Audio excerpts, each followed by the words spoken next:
Welcome to Late Night Story. When the world goes silent and shadows stretch longer, some stories awaken, whispered only to those still awake. So put on your headphones, turn down the lights, and let me guide you through the quiet hours. If you're listening alone, you're exactly where you need to be. If everyone can leave a comment to let me know where you are listening from in the world, don't forget to subscribe before you drift too far into the dark.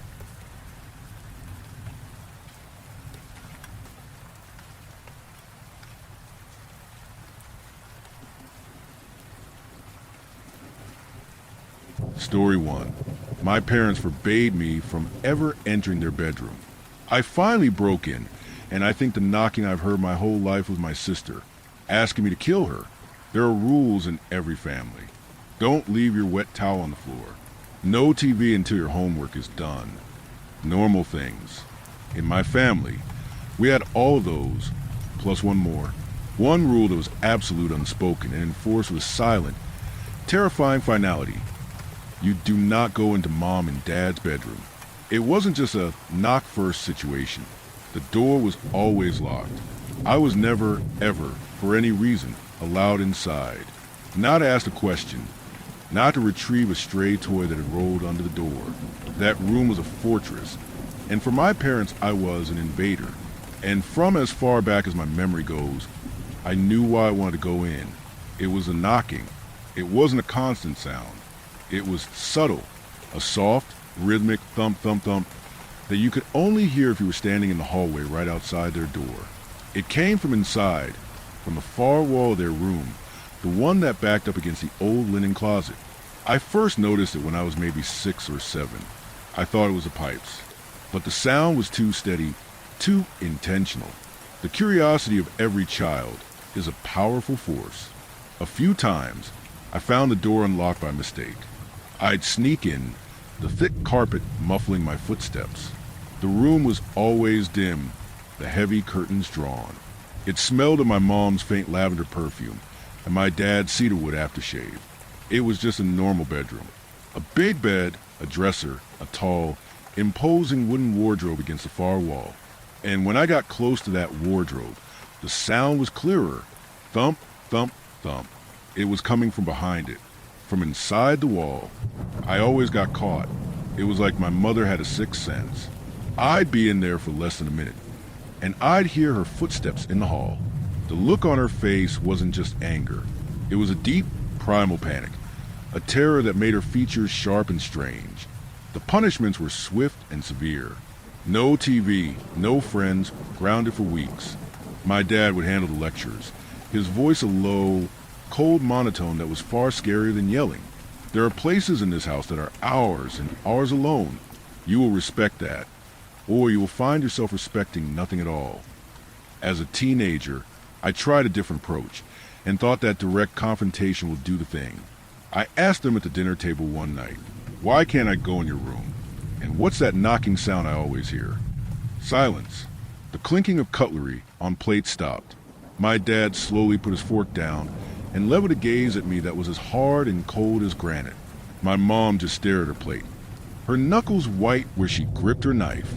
"There is no knocking sound," my dad said, his voice dangerously quiet, "and you will drop this. This is the last time we will ever speak of it.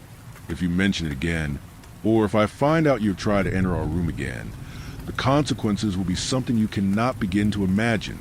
Am I understood? I understood. I dropped it, but I never forgot. My mother's behavior only deepened the mystery. She was a good mom, loving in her own distant way. She went to work, she cooked, she cleaned, but any free time she had, she spent in that room. She'd disappear behind that locked door for hours on end. Sometimes I'd press my ear to the door and just listen. I never heard a TV or music, just a profound, heavy silence, occasionally punctuated by her soft, humming a tune with no melody, or the faint sound of her whispering to someone who never whispered back. Now I'm 21. I've saved up enough of my part-time job to finally get my own place, a tiny apartment across town. I'm leaving, and a single, overwhelming thought has dominated my mind for weeks. It's now or never. I can't leave this house without knowing. This secret has been a silent third parent to me my entire life. A ghost at every family dinner. A shadow in every hallway. I have to cast a light on it before I go. I told my dad I was ready to move out. He was relieved. That's the only word for it. There was no sadness, just a weary sense of relief. He and my mom wished me luck, told me they were proud. I asked him one last time, my voice trembling slightly, "Dad, before I go, please, just tell me what's in the room." His face hardened instantly. The mask of the proud father fell away, revealing the cold, stern guardian of the secret. "Your new life begins when you walk out that door," he said. "What is in this house is part of your old one. You will leave it behind. Do you understand me? You will leave it all behind." That was his final answer, and it was my final motivation. I spent my last night packing my bags, a hollow feeling in my chest. The next morning, I watched from my bedroom window as their cars pulled out of the driveway, one after the other, on their way to work. The house was finally mine. My heart was a frantic bird in my ribs. I walked to the kitchen, to the old ceramic cookie jar shaped like a smiling pig. It was where they'd always kept the spare keys. I reached inside, my fingers closing around a single, cold, brass key, the key to their room. I stood before their door, the key trembling in my hand. It slid into the lock with a well-oiled click. I turned it, pushed the door open, and stepped inside. The room was exactly as I remembered it. Dim, still, smelling of lavender and cedar. The big, dark wardrobe stood like a monolith against the far wall, and as I crept closer, I heard it, clearer than ever before. Thump, thump, thump. It was a slow, weak, but steady rhythm, a sound of flesh on wood. I knelt down, pressing my ear against the cold plaster of the wall, right beside the wardrobe. The sound was right there, on the other side. My own breathing was loud in my ears. I don't know why I did it. Maybe I just needed to prove to myself that I wasn't insane. I spoke to the wall, my voice a choked whisper. "Hello? Is someone there?" The knocking stopped. The silence that followed was so absolute it felt like a pressure against my eardrums. I waited. Nothing. I was about to stand up, to write it off as a house settling, when a sound came back through the wall. It was a voice. A faint, dry, rasping sound. A feminine voice, stretched and thin, like a recording played on dying batteries. It spoke in broken, staggered syllables. "Kayla," I jerked back as if I'd been burned. I scrambled away from the wall, my mind refusing to process the words. "Kill me?" I must have misheard. It had to be something else. But the voice came again, a little stronger this time. A desperate, scratching plea. "Kill me, please." This was real. There was someone in the wall. A prisoner. My mind went to a dark place, thinking my parents were monsters, that they had someone locked away. I looked at the wardrobe. It wasn't just against the wall. It was clearly, deliberately blocking something. M's system was flooded by the adrenaline. I grabbed the sides of the heavy wardrobe and pulled. It was old, solid wood, and it barely budged. I grunted, dug my heels in, and pulled with every ounce of strength I had, my muscles screaming in protest. It moved, scraping and groaning across the floor, inch by agonizing inch. Behind it, where there should have been a plain wall, there was a door. It was a small, simple wooden door, painted the same color as the walls, designed to be invisible. It had a simple brass knob, but no keyhole. It wasn't locked. I could enter. My hand trembled as I reached for the knob. It was cold. I turned it, pulled, and the door swung open with a low, mournful creak, revealing a sliver of darkness beyond. I pushed it open the rest of the way. The space behind it was small, no bigger than a closet. It was a room, a hidden, secret room. It was filled with the clutter of a life I'd never known. Tiny dresses hanging from a single hook, a small dusty mobile with faded pastel animals, a stack of photo albums. I picked one up, on the cover, in my mother's handwriting. It just said, "Our angel." I opened it. The photos were my parents, younger, happier, their faces bright with a joy I had never seen in them, and in their arms, They were holding a baby with a wisp of dark hair and my father's eyes.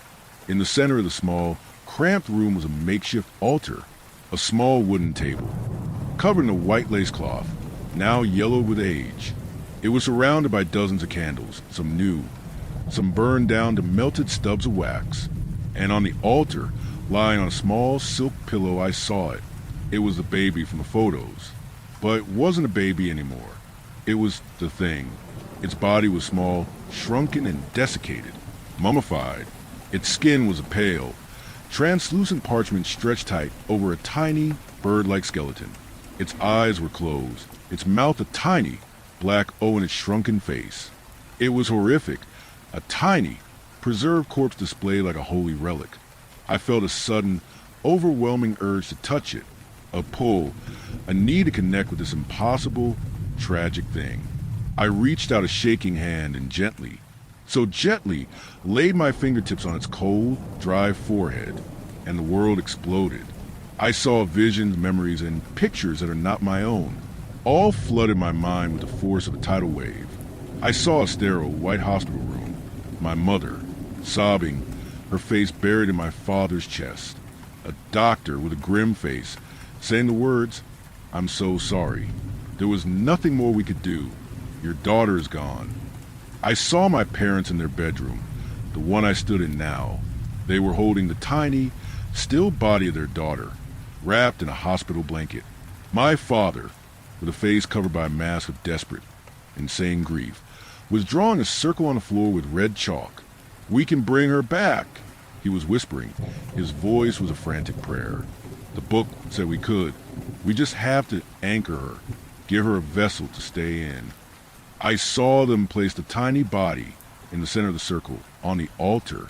I saw them kneeling, chanting words from a language that made my teeth ache. I saw the candles flicker and die, and a coldness fill the room as the tiny body on the altar twitched, just once. And I felt her spirit, trapped, snatched back from the peace of oblivion and slammed back into her dead, decaying shell. I felt her confusion, her terror, her unending, eternal suffering. A conscious mind, growing, learning, trapped in an inert, unchanging prison of flesh, unable to move, unable to speak, able to do nothing but feel the slow, inexorable passage of decades and knock on the silent wall of their bedroom. And through it all, I heard her voice as a clear, soul-shattering scream inside my own head. "Please, kill me." I ripped my hand away, stumbling back, a strangled sob tearing from my throat. I finally understood. My parents weren't monsters, not in the way I'd thought. They were just broken, drowned in a grief so profound they had committed an atrocity to try and escape it. They hadn't imprisoned a stranger. They had imprisoned their own daughter, my sister. I knew what I had to do. There was no other choice. I grabbed an old, soft blanket from the foot of their bed, returned to the hidden room, and carefully, reverently wrapped the tiny, mummified body. It was as light as a bundle of dry leaves. I put it in my duffel bag on top of my clothes. I took one last look at the sad, terrible little room, and then I walked out. I didn't close the hidden door. I didn't move the wardrobe back. I wanted them to know. I left the key on the kitchen table, walked out the front door, and never looked back. The drive was a blur. The visions didn't stop. I felt her gratitude, a wave of pure, beautiful relief, but was tangled with the agony of her long imprisonment. I felt her pain, her loneliness, her terror, and I felt my parents' grief, a crushing, unending weight. I drove for hours, until the city was a distant memory, until I was on a lonely road surrounded by nothing but fields and rust. I found what I was looking for, a desolate, abandoned scrapyard. There, among the mountains of rusted metal and broken dreams, I built a small pyre. I unwrapped my sister's body one last time, whispered an apology for my parents, for my own ignorance, for her entire stolen life. I laid her on the pyre, doused it in lighter fluid, and with a flick of a match, I set her free. I watched as the flames consumed her, and as her tiny, earthly prison turned to ash, I cried. I cried for the sister I never knew. I cried for the parents I could never go back to. I cried because I had done the most merciful thing I could imagine, and it was also the most monstrous. They'll come home. They'll see the open door. They'll know what I've done. They will hate me. They will despise me for taking away the one thing they had left of her, even if it was a perversion of her memory. I freed my sister, but I destroyed my family, and I don't know how I am supposed to live with that.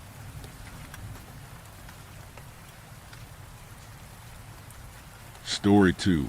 I spit out the drink that was meant to kill me. Now I regret it. I didn't think one sip would change everything.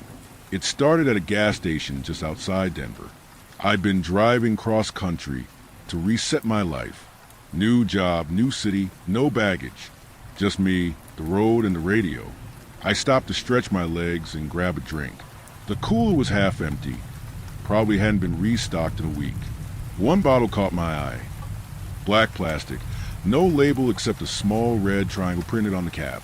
No brand name, no ingredients. Just that triangle. I should have known better. But it was cold and I was thirsty.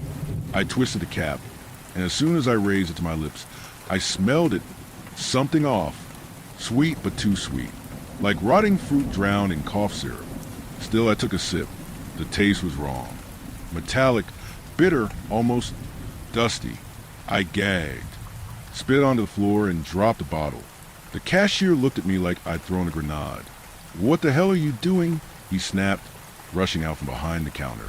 "Something's wrong with that drink," I said, wiping my mouth. He stared at the puddle, then at me, then at the bottle, and then he ran. I stood there stunned as the door jingled behind him. I waited a few seconds, called out, "Nothing." Finally, I walked outside and saw his car peel out of the lot, tires screaming. That's when the fear crept in. That bottle wasn't just bad. It was meant to be bad. That night, I didn't sleep. I kept thinking about the triangle. I searched the internet for hours, Reddit, weird forum, conspiracy threads, but nothing useful. Just dead ends and half-baked urban legends. The next morning, I hit the road again. By afternoon, a black SUV had been behind me for over 60 miles. Every turn I took, it took. Every exit, it followed. Finally, I pulled off into a crowded strip mall. The SUV parked 2 rows down. 3 men got out, all in black suits, wearing mirrored sunglasses. No smiles, no talking, just scanning. I ditched my car and ran. That was 6 days ago.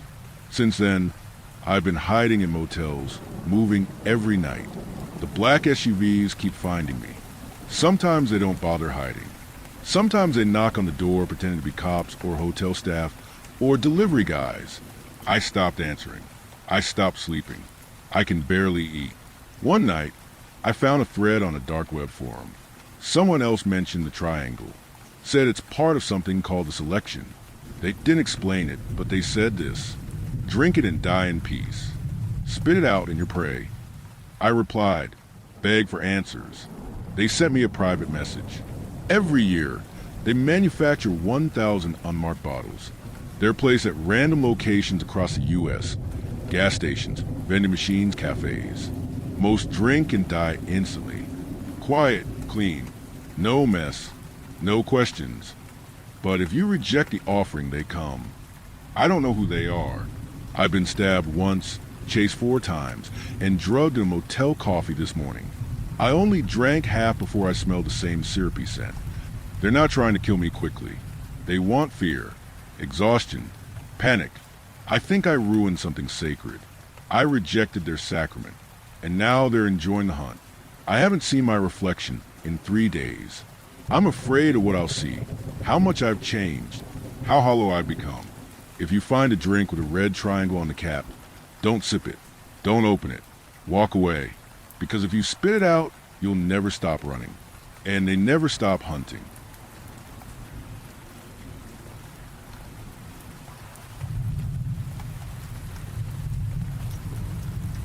Story 3. The rain wouldn't stop. Several months ago, I made the decision to completely blow up my life. Impulsive, yes. Not well thought out either. If you were to ask me why I did it, I'm not sure I would have been able to offer a cogent explanation. I guess I was just feeling trapped, starting to get tired of it all. It was a Monday morning. I was on the metro going to work as usual, but when my stop came, I didn't get up. I remained sitting until the end of the line, arriving in some industrial part of the city I'd never been to. I stood up and walked off the train and onto the platform, breathing in the cool air. I checked the time on my phone.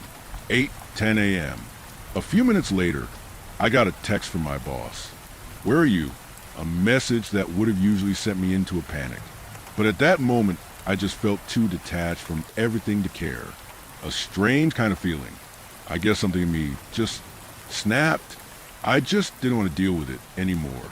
Going to work and then coming home and studying in the hopes of advancing in a career I couldn't have cared less about. I've been working forever, going to school forever. Always told myself that somebody I wouldn't have to anymore, but I'd stopped feeling so sure about that. I made my way out of the station. With the morning rush settled, it was mostly empty. I chose a street at random and began walking until I found a bar. After a few drinks, I was smiling, not just because of the alcohol, but because it felt like I'd regained some semblance of control. Later that day, I bought a paper map from a dollar store, went home and pinned it to my wall, then closed my eyes and threw a dart at it. First time it landed in the Pacific Ocean. Second time somewhere in Malaysia. Never been to the country, and so I booked the first flight available and flew out a few days later. I spent a week there. Didn't have an itinerary or schedule the entire time. Just went wherever the wind would take me. I wandered around, went bar hopping, tried new foods, made new friends. Slowly I could feel my world begin to open up. When I got back to my apartment, I threw another dart. 2 days later, I was on a flight to Sao Paulo, then Montreal. One day I got home and found out I'd been evicted. Wasn't really surprised, and it didn't really matter. I just booked another flight. I looked over my finances and determined that I had enough savings that I'd been planning on using as a down payment someday to keep this going for about another 5 months. Then a risky night in Macau gave me enough for another 3. Of course, I was still wary about what I'd have to deal with when it all ran out. I'd told my family I was just going on vacation, but somehow they found out I'd stopped showing up to work. I'd been avoiding picking up their calls, but eventually did so, just so they wouldn't try and file a missing persons report or anything. I explained to them what I'd been doing, and it was like a switch had flipped. Any hint of concern in their voices suddenly melted away, replaced by this tone of annoyance, borderline rage. They told me that I was going to regret this, that I was ruining my life, that if I came to my senses and returned home right now, maybe they could help me pick up the pieces. I just hung up. I considered getting odd jobs in various places, which I did for a while, but then I just stopped caring. I should have been careful, fearful for the future ahead, but I wasn't. For the first time in my life, I was free, completely uninhibited. I just wanted to keep riding the wave. Soon I had visited 22 different countries. I had made more friends, experienced more in those months than I had in my previous 29 years of life. I didn't want to stop, and I wasn't going to. The Netherlands was my 23rd. One night, I left a house party in Rotterdam with a girl in a blue dress. My mind was hazy, under the influence of a cocktail of different substances. I followed her into dense woods, where she supposedly lived. In retrospect, the alarm bells should have been going off. In the moment, I just didn't care. The trees and brush seemed to grow thicker, more hostile the further we went. We walked for a long while, but every time concern would start to creep into my head, she'd pass me the bottle, give me a look seductive enough to nullify my fears. Even in the darkness, her cold, blue eyes seemed to glisten. Eventually, we arrived at a house in a clearing. I remember entering the place, but not much more afterwards. I woke up the next morning in an empty bedroom. Everything was bathed in a gray, muted light. There was a loud, steady drumming against the windows and the roof.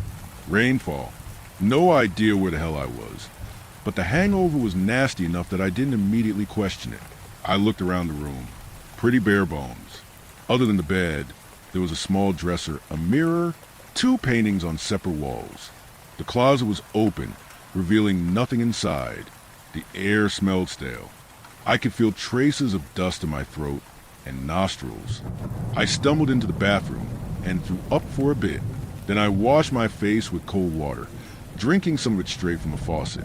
Then I laid back down, listening to the rain as I tried to piece together what happened the night prior. Memories of the party came back to me in fragments. The music festival I'd been at before that, the breakfast at the hostel, the girl, the woods. I began looking around for my phone and wallet, relieved to find them on the floor beside the bed, with no cash or cards missing. After my headache had dulled into something manageable, I got out of bed, left the room. The hallway was just as empty, silent, still no sign of anybody. I called out and got nothing back, but a strange echo, as if this place was much bigger than what I could see. I checked the other rooms upstairs. Nothing still. Then I went downstairs and it was the same story. I sat down on the couch and checked my phone to see if I'd taken down a number. Somebody I could call, but it didn't seem that way. The last message I received was from some dude I'd met at the festival earlier. Nothing that could have been from the girl in the blue dress. I found it strange just how much faith she must have had in me to leave me in her place alone like this. But I guess it was mostly empty anyways. Not much to steal. And then that cautious part of my brain lit up. What if this wasn't actually her place? What if I'd just been led into a really bad situation? I stood up and raced the front door, taking a deep sigh of relief when I realized I could open it. The front porch was decorated with a few potted plants and 2 old rocking chairs, white paint peeling off of them. The air outside had a pleasant sweetness to it, something almost calming to breathe in. But the rain was a different story. It was chaotic, oppressive, even, pouring harder than I'd ever seen it pouring anywhere before. The ceaseless deluge of droplets smacking the ground, producing a near-deafening wall of noise. I'd never heard about a hurricane hitting the Netherlands, and this didn't seem to be one, because there was no wind. The rain was coming down in a completely straight line. No thunder or lightning either. It was difficult to make out any of the surroundings, though I could still tell I was surrounded by woods. I squinted ahead, eventually spotting the clearing we'd come through. But the idea of venturing out and trying to find my way through the forest in conditions like this sounded god-awful. I decided to go back inside, wait it out. It wouldn't have been so bad if I could just scroll through Instagram or something. But my phone battery was sitting at around only 25%, and I hadn't been able to find a charger. I didn't want to be stuck out here with a dead phone, so I decided to explore the house instead. There really wasn't much to note. If I had to guess when it was built, I'd say maybe 20 years ago. Nothing close to modern, but not exactly ancient feeling either. It actually reminded me of my childhood home in the suburbs. Upstairs there were 3 bedrooms and 2 bathrooms. Sounds like a lot of space, but the layout was pretty tight. Not a lot of space between. Making up the downstairs area was a living room, a kitchen, a small laundry room, and then one more room behind a locked wooden door. Could have led down to a basement, or maybe it was just a closet. Not that I really cared. I just wanted the rain to stop. I didn't know how it was possible, but it only seemed to be ramping up. I checked the weather app, but it claimed that Rotterdam was only partly cloudy, with a 5% chance of precipitation. Nothing about extremely heavy rainfall in the news, either. I shook my head, feeling the confusion and frustration beginning to proliferate. This was insane. I went back upstairs, looking through every closet in the hopes of finding a rain jacket, an umbrella, something that could give me a fighting chance. But there was jack shit. I checked the time. 2 past noon. Fuck it, I thought. I'll just try and brave it. See how far I can get. I did find something at least a little bit useful in the kitchen. A full, unopened box of garbage bags. I turned one into a makeshift jacket, using a knife I found in the drawer to cut out head and armholes. Then I fashioned another one into a hood. I used a third to wrap tightly around my phone to minimize any water damage. Then I ventured out, and I didn't get far. The second there was no longer a roof covering my head, it felt like I was drowning. The bags really didn't do much to help. Every second I was forced to wipe water from my eyes, making it nearly impossible to tell where the hell I was going. The forest floor had turned into a muddy swamp, my shoes pulling up heavy clumps of wet earth after every step. I was cold, uncomfortable, slowly losing my shit, but I was still determined to press forward. That was until I saw the people standing at the edge of the clearing. I had to do a double take. I really hadn't noticed them at first. Almost as if they just suddenly appeared. Should have been good news, right? There were people around. Maybe one of them could help me out. But the details didn't support that conclusion. There were a staggering amount of them. What appeared to be dozens. All just standing there. Perfectly still. They could have been mannequins. I stood in place, waiting for one of them to say something. Waiting for any kind of reaction at all. I tried making out their faces, what they were wearing, though the rain made it difficult. The only thing I was reasonably sure about was that their frames were tall and slender, and that their skin was strangely pale, devoid of any color at all. Then I started wondering why I was able to notice this, why I was able to see a perfect outline of their bodies. They were naked, I realized, all of them, from head to toe. I turned, began scrambling back toward the house. That's when I saw more. They were scattered along every inch of the clearing, all pale, naked, just standing stationary between the trees. The house was completely surrounded by them.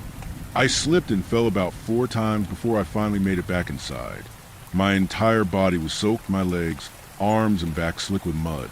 I was shaking my head, really not wanting to accept whatever the fuck was happening. This was a dream, I tried to convince myself. A really fucked up vivid dream. Wake up then. Motherfucker, wake up. I waited for a long time before accepting that I wouldn't. I looked through a window.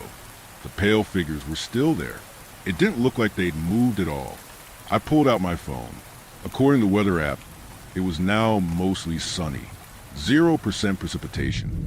This was all too much. I was panicking and decided it was worth dialing 112. The emergency line in the EU. The signal wasn't great, but I still managed to get through. I tried explaining to the operator what was happening in a way that made me seem the least insane. I'm in a house in the woods. Heavy rain outside. Strange, potentially malicious people surrounding me. After I'd finished speaking, there came a long silence on the other end. I sound like a lunatic, I thought to myself. She thinks I'm crazy. I looked through the window again. The figures were still there, but maybe it was a good thing if she thought I was crazy. You need to send somebody over, I said. I don't know the address. I don't know where I am. Send somebody over. Send somebody now. I paused. I really need to get the fuck out of here. Eventually I heard her sigh. I'm sorry. I can't do that, she said. Her voice sounded shaky, as if she were on the verge of tears. Why? I asked her, can't you trace the call or something? Anything. I'm sorry, she repeated. We won't be able to find you. I asked her what she meant. It's happened before. We searched the woods for weeks, for the house that you're in, but we were never able to find it. I stammered for a bit, suddenly unable to find any words. Listen to me, she continued. I believe you. Everything you've said. The first time I got a call about it, I didn't. But it's happened enough now that I know something's going on. But stay calm. Don't panic. Just listen carefully.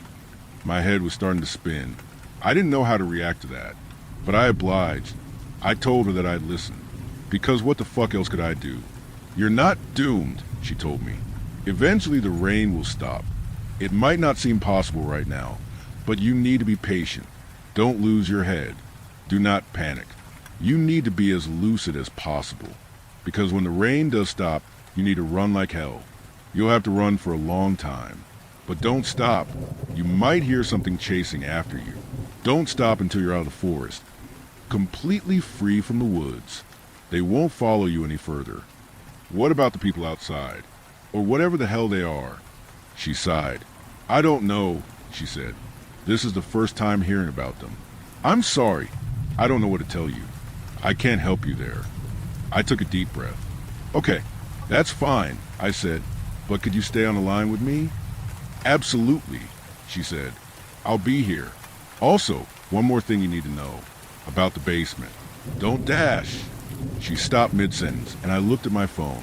An empty battery sign lingered on the screen for just a moment before it went black. I stared at the screen for a long time, and then I just sat there. If you've never experienced sheer dread before, it's a weird kind of feeling. It nearly takes you out of your own body. But then I remembered what she'd told me, that eventually this would end, that I still had a chance. Once again, I looked through the window. The figures were all still there, though they appeared to have moved closer. Or maybe not. I didn't want to think about it, and so I backed away. Be patient, I told myself. Just wait it out. I went back upstairs and got into one of the showers.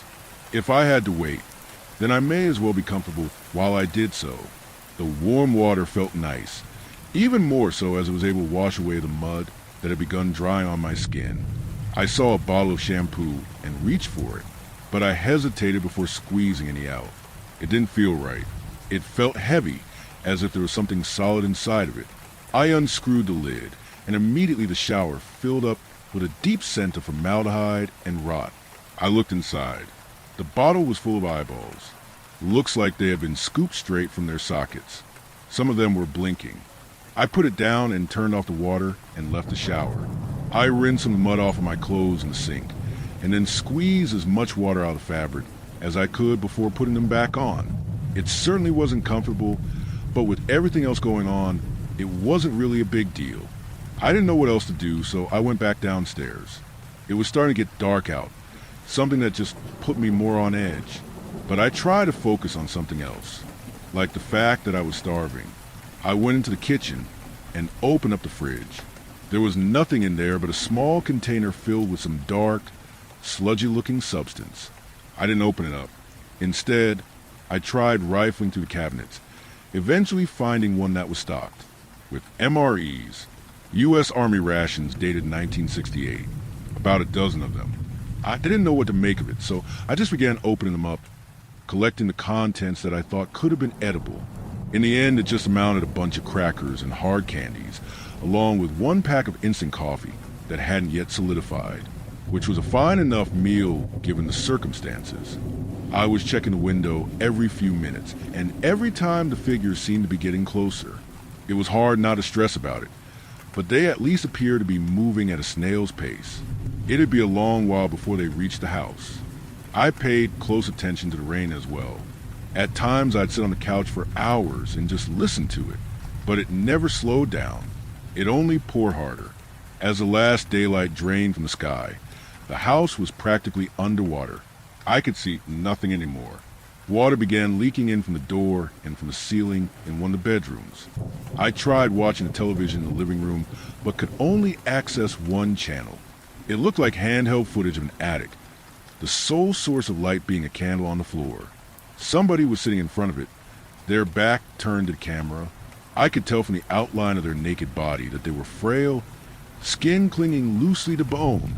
After a while, they began pounding their fists on the floor, and I thought I could hear a noise coming from somewhere upstairs. I turned off the television, and everything went silent. I didn't turn it back on.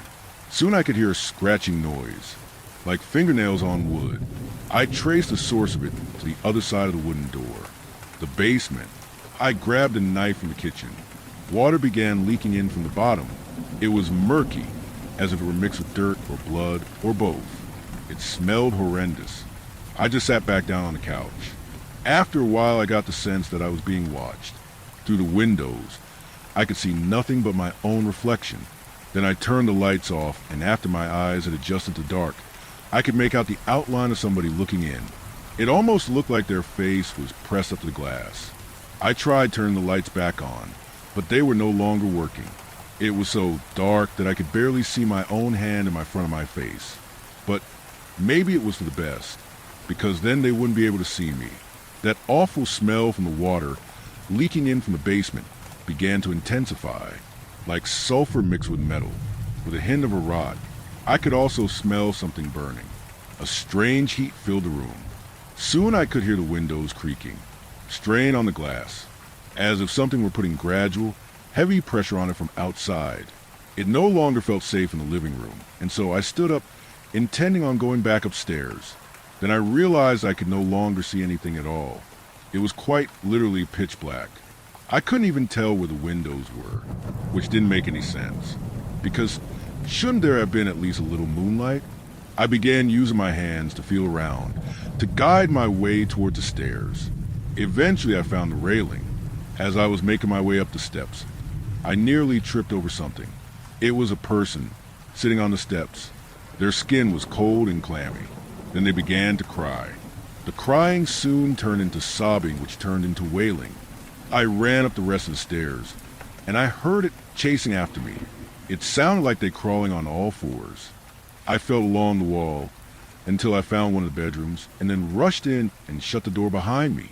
Whatever was on the other side began slamming it, each impact rattling the frame. The wailing then turned into a horrific, inhuman shriek. I was still clutching the knife, though it didn't provide much comfort. My heart was beating faster than it ever had, faster than I thought possible. Each slam was more furious than the last, and soon I could hear they were beginning to splinter. The shriek filled the room, and it was loud enough to make my head hurt. I scrambled through the darkness until I found the bathroom, shutting myself inside it right as I could hear the bedroom door being ripped off its hinges. I listened as it stalked its way around the room. Sounded like a dead body being dragged in circles across the carpet. I tried to stay as silent as possible, thinking that maybe it didn't know I was in here, but then it stopped moving, and then it knocked on the door. "Police, open up," it said. The voice sounded human enough. I was nearly tempted to listen. "Open up, police." But I stayed still. "If you don't open the door, I'm gonna come in there and rip your stomach out." A few more of these threats, and then it changed tactics. "Look what you've done," it said, now in my dad's voice. "Fucked everything up. You could have had a good life. What have you done?" I shook my head. "Fuck you," I muttered under my breath. "What was that?" It responded. It actually sounded like exactly like him. "Get your ass out here right now. Right fucking now." I'd done a good job of staying composed up until this point, but it was all starting to become too much. You can only experience so much terror before it starts to overload your senses. I guess for some, it ends up paralyzing them. But something else happened to me. The fear turned into disbelief, which then turned into rage. Because what was the point of all this? Was it just to scare me? For what? Why me? What the hell had I done wrong? I started asking these things aloud. Then I walked up to the door, pressed my head against the wood. What the fuck is this? I screamed, letting out all my frustrations out at once. "What do you fucking want?" They went silent. The knocking stopped as well, but they didn't leave. I could still hear their ragged breaths on the other side. I continued to scream. "If you want to open up the door, go ahead and fucking do it. Do it and go fuck yourself. Do it and THN go to hell. I don't care. I don't care anymore. Get this fucking bullshit over with." Soon my throat was raw, spit flying all over my lips and chin. I was clenching my jaw hard enough for it to hurt. "So you're just gonna fucking stand there? Do something. What's the fucking point of this? What's the fucking point? Do something or fuck off and let me leave." After this, my memories became scattered. I remember continuing to scream, even as my voice turned hoarse. I remember the rage I felt even though I couldn't recall exactly what was said. I remember threatening voices coming from the drain in the sink, water splashing inside the toilet, the shower turning off and on, a burning smell filling up the room. They were really trying, doing everything they could, but I think it just pissed me off even more. At some point, I must have fallen asleep. When I woke up, the room was bright. I sat up, seeing sunlight streaming in from a window, and then the pain hit me. My knuckles were bruised, pieces of glass sticking out of them. There was glass, blood, and water all over the floor. The mirror had been shattered, as had the shower door, holes in the walls. I stood up and looked through the window. No more rain, just a cloudless blue sky. I walked over the door and opened it cautiously, half expecting to find some monstrosity waiting for me on the other side. But there was nothing. I left the bedroom and went down the stairs and into the living room. The door to the basement was open, and it was flooded completely by that dark, foul water. I made sure to avoid stepping on any of it as I made my way to the front door. I opened it up, stepped out into the warm light. Then I started running. The wood seemed to stretch on forever, but I never stopped, not until I had reached a road. My legs were long past their limits at this point. and I just about collapsed the moment my shoes touched the asphalt. I never did hear anything following me, but when I looked back into the forest, I could see somebody standing at the tree line, a young woman in a blue dress. She would have been the most beautiful person I'd ever seen had her perfect features not been contorted into visceral, burning hatred. She continued to scowl at me, and I stared back at her. Eventually a car came by, and I waved them down. Two large men. They were wary at first, and asked to pat me down before they'd let me in. When they found nothing, they offered to drive me back into town. As we drove away, I looked back at the woods one last time, and the woman was no longer there.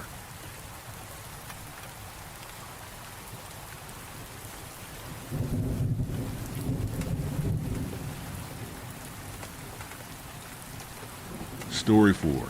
I think I've lost my son. Shit, I know what that title sounds like, but I think I'm in deep shit right now.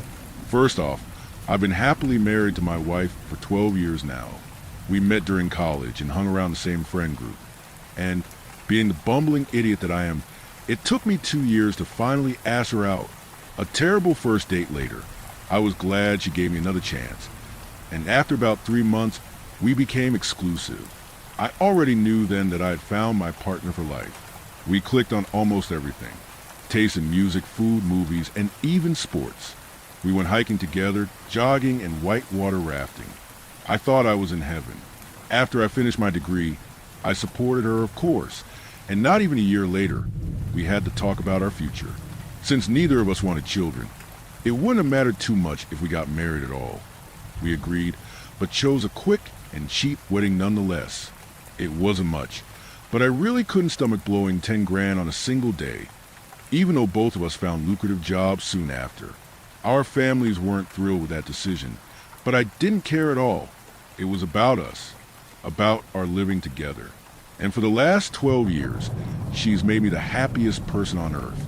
Well, until today, that is, I'm working from home, so I can take care of the small house, the shopping, and the cooking. It's amazing how much time one saves by not sitting in traffic for an hour each way. Then, at around 2:15 in the afternoon, my phone vibrated and I got a text.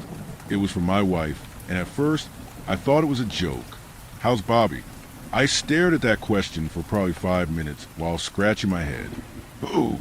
I wanted to answer, but something inside of me kept me from doing so. We don't have pets, since she's allergic to cats, and I don't like dogs. I thought maybe she had given one of our kitchen appliances a nickname, so I finally decided to reply with, "What do you mean?" My wife got irritated. I could feel it. "How's his fever? Has he finally managed to fall asleep?" That message really bothered me. I still clung to the hope that it was just a joke, but I couldn't simply brush it off. She sounded serious, and it didn't take another minute before I got the next message. "Stop fucking around. If you can't take care of him, you should have told me." I was sitting there, in front of my computer, completely confused. "What do you mean?" I sent her as an answer. What else could I have done? I had no idea what she was talking about. She sounded irate in her next text. "Where's our son? Can you please stop fucking around and answer me? I'm getting scared here." I was about to scream and want to send her another reply, but my phone suddenly rang. It was my dad, and his first question when I took the call was the same as my wife's. "How is Bobby doing?" At that point, I was sure something was wrong with me. I could feel myself losing my grip, so I told him to come over quickly and hung up. Now full on panicking, I started to pace around the room, trying to remember. Last night, when I was sitting on the couch with my wife, we talked about where we would like to travel next, but we weren't discussing places where one would take a child. We actually settled on maybe visiting the Himalayas next year. I could feel the cold sweat running down my back, so I stopped thinking and concentrated on something else.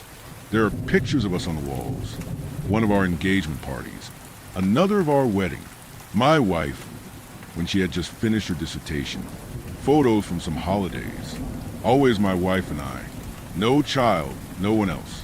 I could feel my blood pressure rising. There are no pictures of a child in this house. None. My phone rang again, and this time it was my mother-in-law. She had some trouble with her Netflix account and wanted help, but I could hardly listen to her. Of course, she noticed, and when I told her I was having some problems with Bobby, she flat out asked, "Who is Bobby?" Honestly, I should have felt relieved, I think, but I didn't. My wife was sending me messages throughout, getting more and more frantic, and my dad was on his way here, but neither my mother-in-law nor I knew anything about that child. I felt like I was completely losing my mind. Hanging up, I ran upstairs, passing by other pictures of me and my wife. One of us in a group of friends when we went white water rafting. One of my wife in a hospital gown. I swear I've never seen that before. It's mostly of her face, and she's smiling, but there's pain behind her eyes. It gave me chills. No matter how hard I tried to remember, I just couldn't. My wife was never in the hospital. I'm absolutely certain. Glancing down at my phone, I saw her last text. "I've had it. I'm coming home now."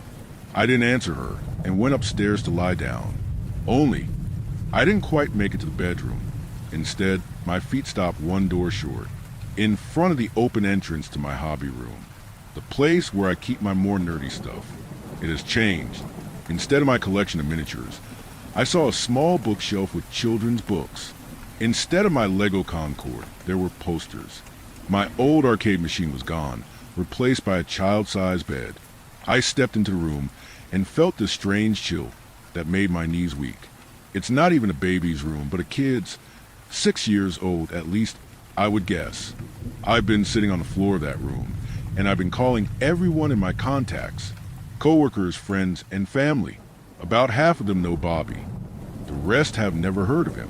My wife's younger brother freaked out when I told him I don't remember having a son. My sister warned me to stop drinking if I'm already hallucinating a child. I don't know what's real anymore. There are no pictures of him on my phone, and I still can't remember anything about Bobby. But how can half the people in my life think I have a son if the other half don't even know what I'm talking about? My wife and dad should be here soon. So should my sister and my mother-in-law. I don't think I'm having a mental breakdown. I feel fine, although I know that's exactly what someone during such a crisis might say as well. Maybe I should call the police? It's not like they'll help me, though. Then again, if I do have a son and he is sick, where is he? The house is empty. What should I do?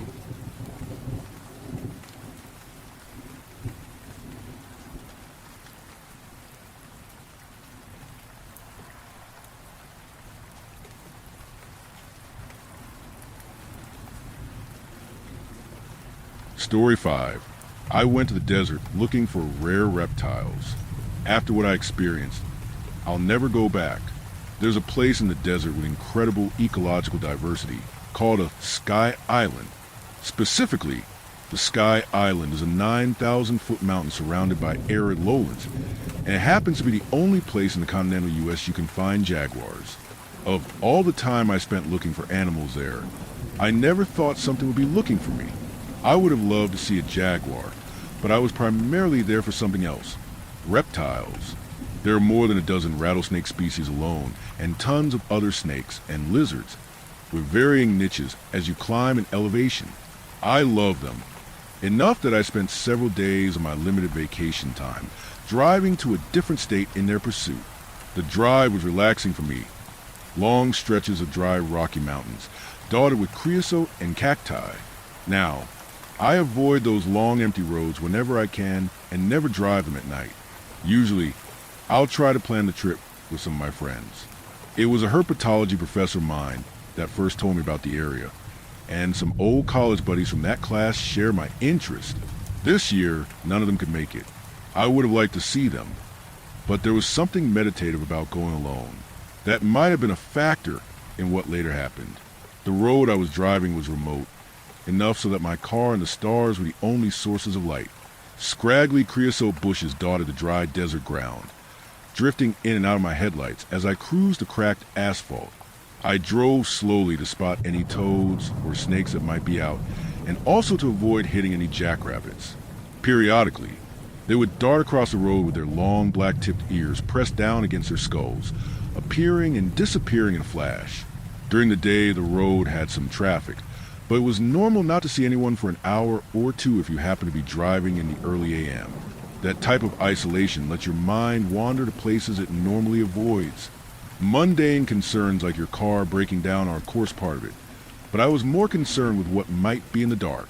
I put on the hazards and got out of the car to help a spadefoot toad across the road. I hated to see them get pancaked, which most cars driving 70 miles an hour would do without noticing. Outside of the car, a cool breeze brushed my skin, and I was greeted by the quiet of the desert night.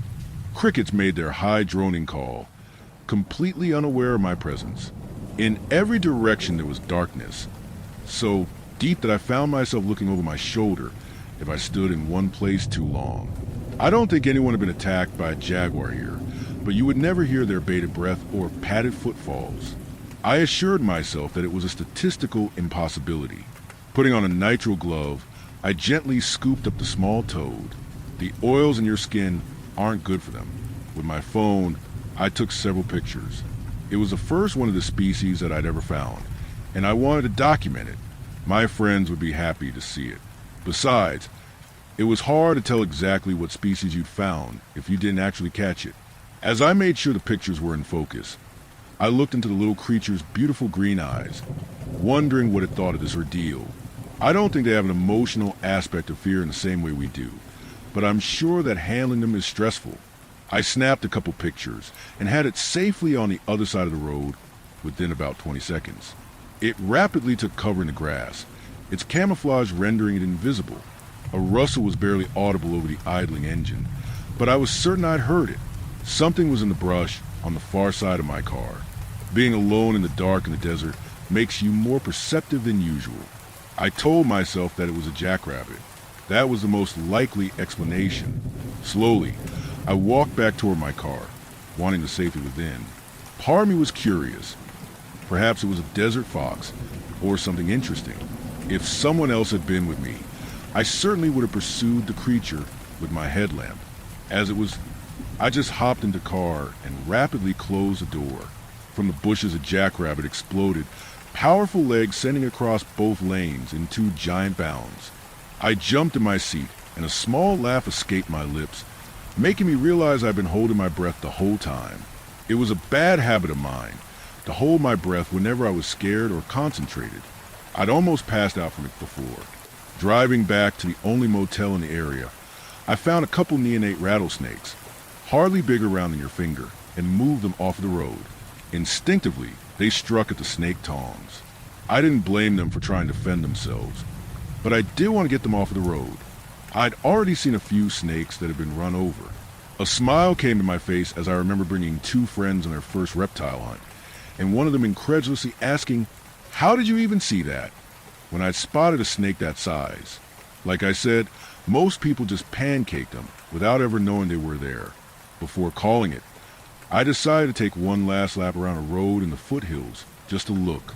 It was nearly 3 a.m., but I could only come here once a year, and you never know what you might find. This road was truly remote and got no traffic most days, much less at night.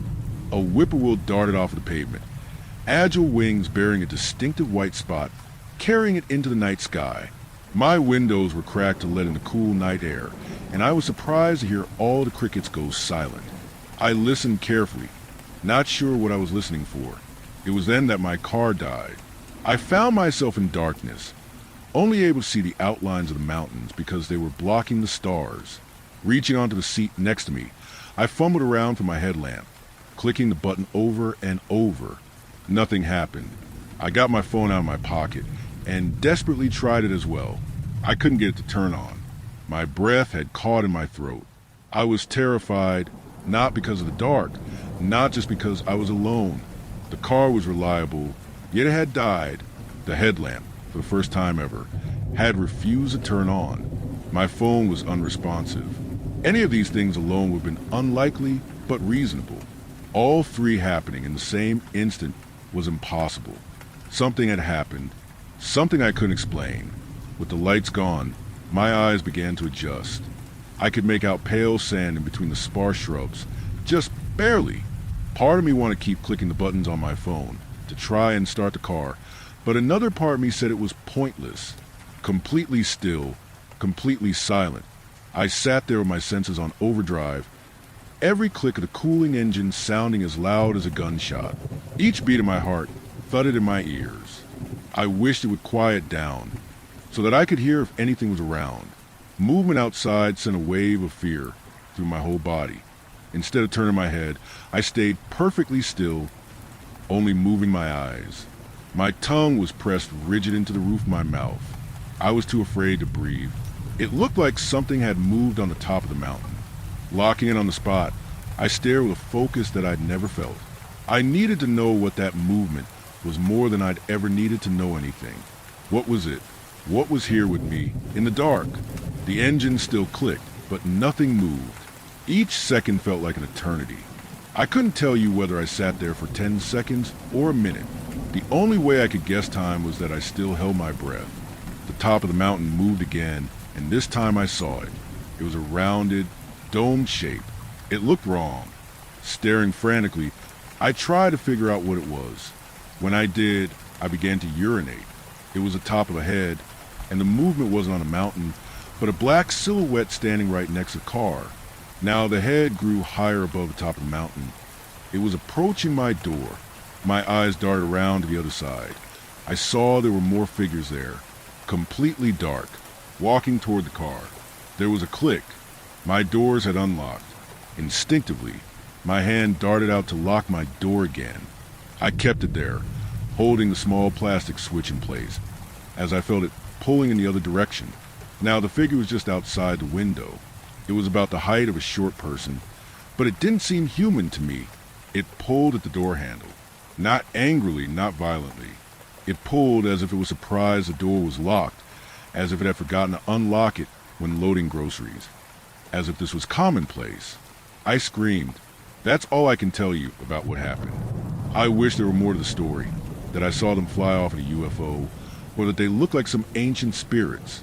All I can say for sure is that my first memory was about 45 minutes later, at 4:37 a.m., parked at the motel soaked in my own urine.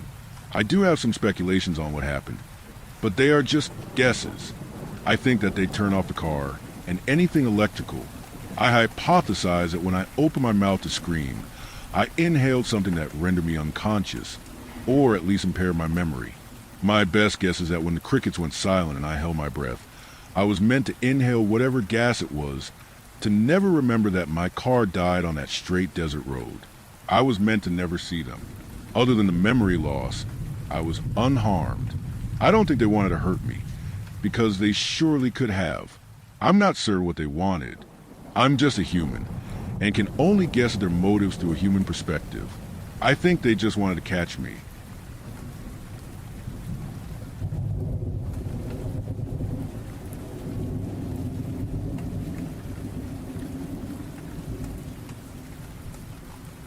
Story 6. The Boy Beneath the Bridge. The Boy Beneath the Bridge has an actual name, of course, but mentioning it might give away where the story takes place. And for your own safety, it's best I avoid that. Those of you who know about this story, though, will already know what I'm talking about. Back in the day, in a world without the internet or video games, people had to get a little creative to entertain themselves. If you were a student with a lot of time on your hands, it was especially easy to get bored. One of the more popular pastimes at one point were breath-holding contests. It was a simple game. Whoever could hold their breath the longest won. It didn't require much either, just 2 people and clock, but it was an easy way to pass the time. One of these games went terribly wrong. A group of boys became a little too competitive and decided to have their breath-holding contest underwater near the bridge. Unfortunately, one of them took it far too seriously and refused to surface, even as his lungs began to burn for a breath of fresh air. At first, the other boys cheered, impressed by how long he kept his head submerged. But they soon realized something was wrong. When they pulled him out, they saw that he had passed out at some point. The boy did not survive, even after being rushed to the hospital. And while a boy did pass away during that time period with a matching name, it was from a completely unrelated incident. This story likely started out as just a cautionary tale that got terribly out of hand. But there is more to the story. There's a game you can play. Go to that same bridge just after midnight. If you declare that you want to have a breath-holding contest and then successfully hold your breath underwater for at least 3 minutes, it is said that you will awaken the boy's spirit, which is still trapped beneath the shallow depths. All of this is just an urban legend, or so I thought. That is, until some of my buddies convinced me to try it when we were drunk one night. As you can imagine, nothing happened. At least, nothing happened at first. You see, the legend goes a step further. Once you complete the challenge, you will begin to see the boy's spirit in any body of water large enough to drown in. It could be a nearby lake, a river, or even your bathtub or sink if it's deep enough. Once you see his reflection in the water, you have to hold your breath, because for each breath you take, he can take one step closer to you, emerging from the water and into the real world. Once he latches onto you, there's no escape. He'll drag you down to a watery grave. Again, I thought nothing of this until tonight. I was house-sitting for some neighbors. I hadn't realized they had left their bathtub filled before leaving, likely having drawn it for a bath, but then forgetting about it, and also to drain it. When I went to drain it, I saw it in the water. It wasn't my reflection. It was a reflection of a mottled corpse glaring at me. Needless to say, I took a deep breath. That was my first mistake. A head began to emerge from the water. I took another breath, and then another, gasping for air in shock as he emerged from the shallow depths. At one point, he was only a hand's breadth away from me, and I could smell the rot and decay laden in the air. Thankfully, my brain finally kicked in, and I held my breath as I backed away, barely avoiding his touch. He turned his head, his lifeless eyes still filled with hate from beyond the grave, though the rest of him remained motionless. If I didn't know any better, there was a mocking smile on his lips, as if saying, "How much longer can you hold your breath?" I ran downstairs, holding my breath until I reached the front door. Naturally, the distance had winded me, and I ended up gasping for air as I heard footsteps echoing from upstairs.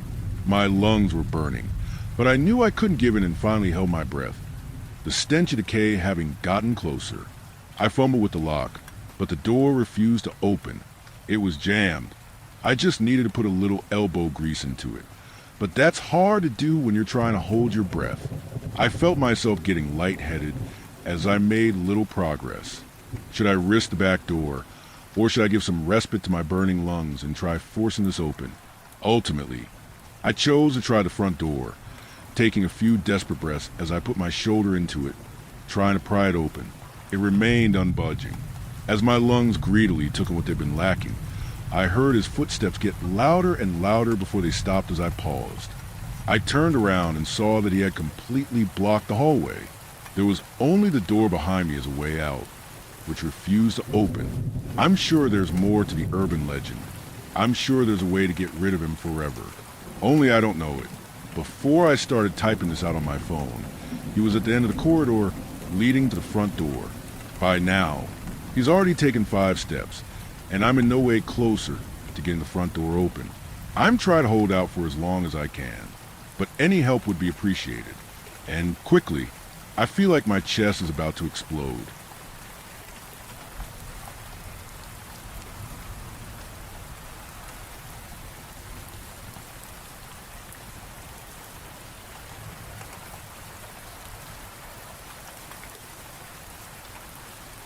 Story 7.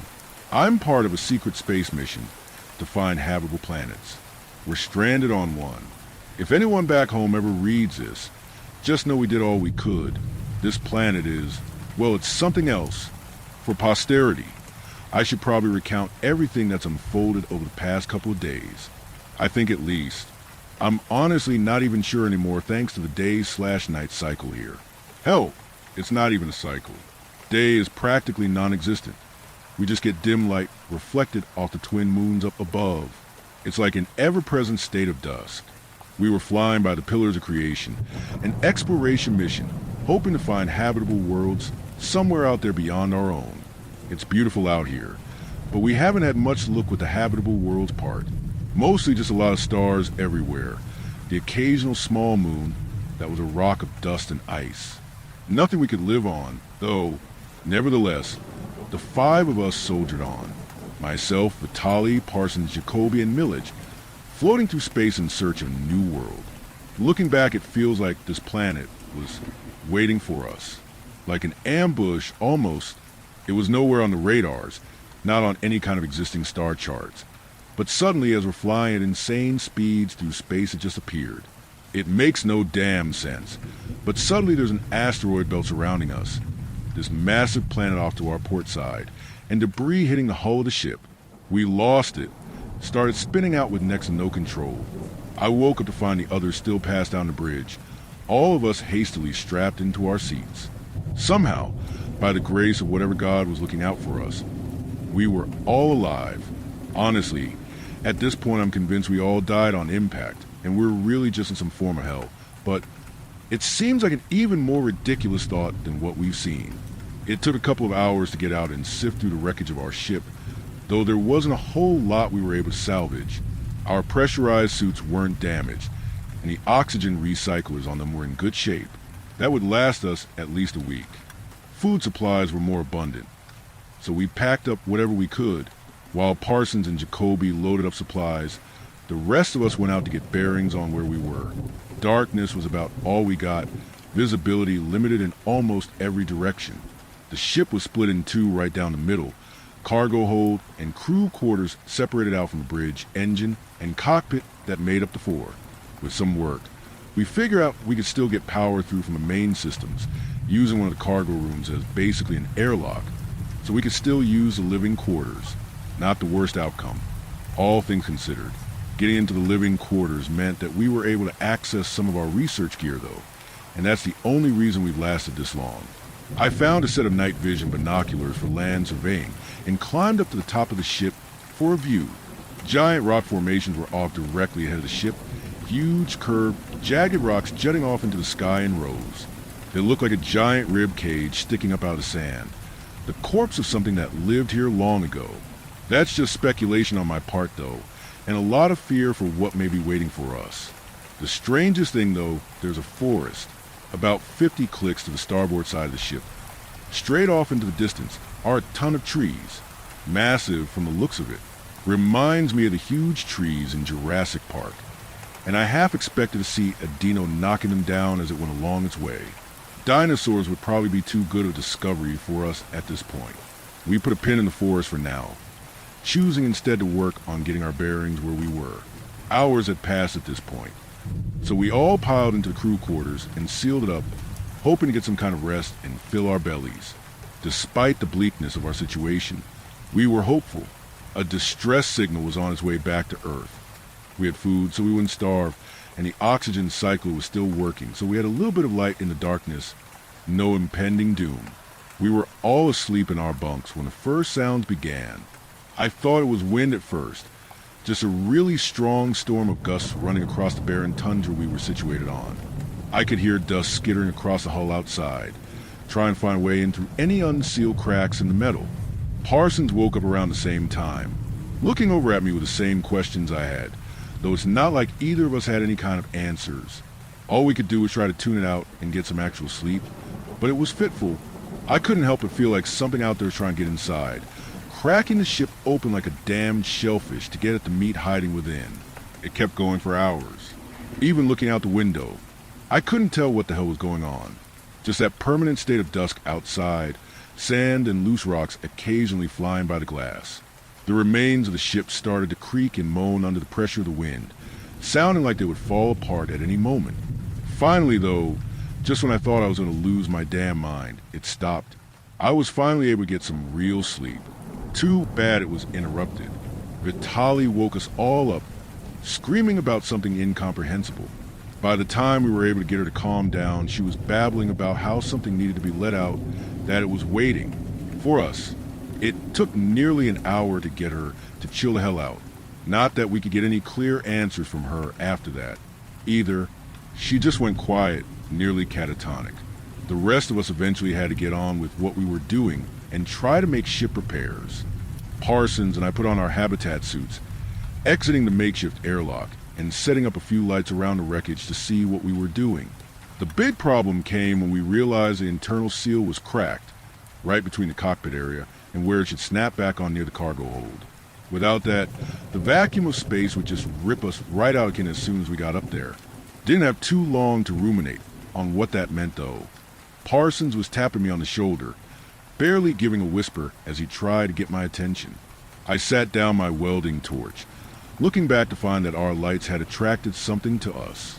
It was dark beyond the small circle of light we had set up, but something was out there moving, stalking us from the dense black beyond. For a brief moment, I swear I saw eyes flaming in the darkness, sizing us up for a meal. I hesitated for a moment, weighing the options and considering that I may just be going crazy from crashing on a desolate planet. But the other side of me thought about the real implications. There's life here. Not only life, but something intelligent. The realization hit me like a brick dam wall. Next though, the revelation that we're not the top of the food chain out here. We might be near the bottom.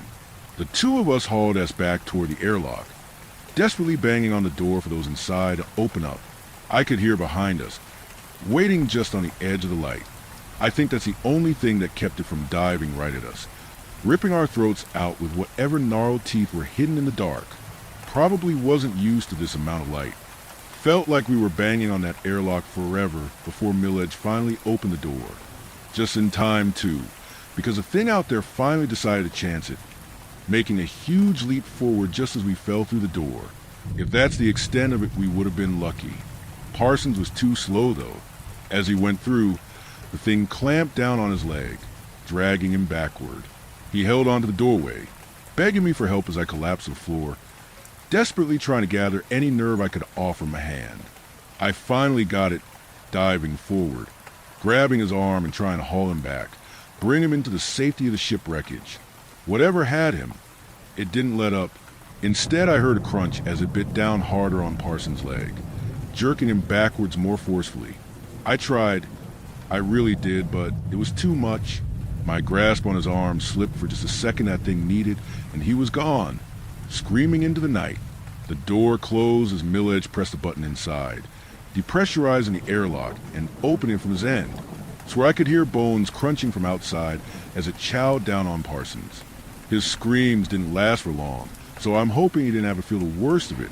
Vitaly started saying a lot of weird shit when I got back in. Said that thing was sent to punish us, motivate us to get moving. Kept going on about how we had a duty to something greater than ourselves being here.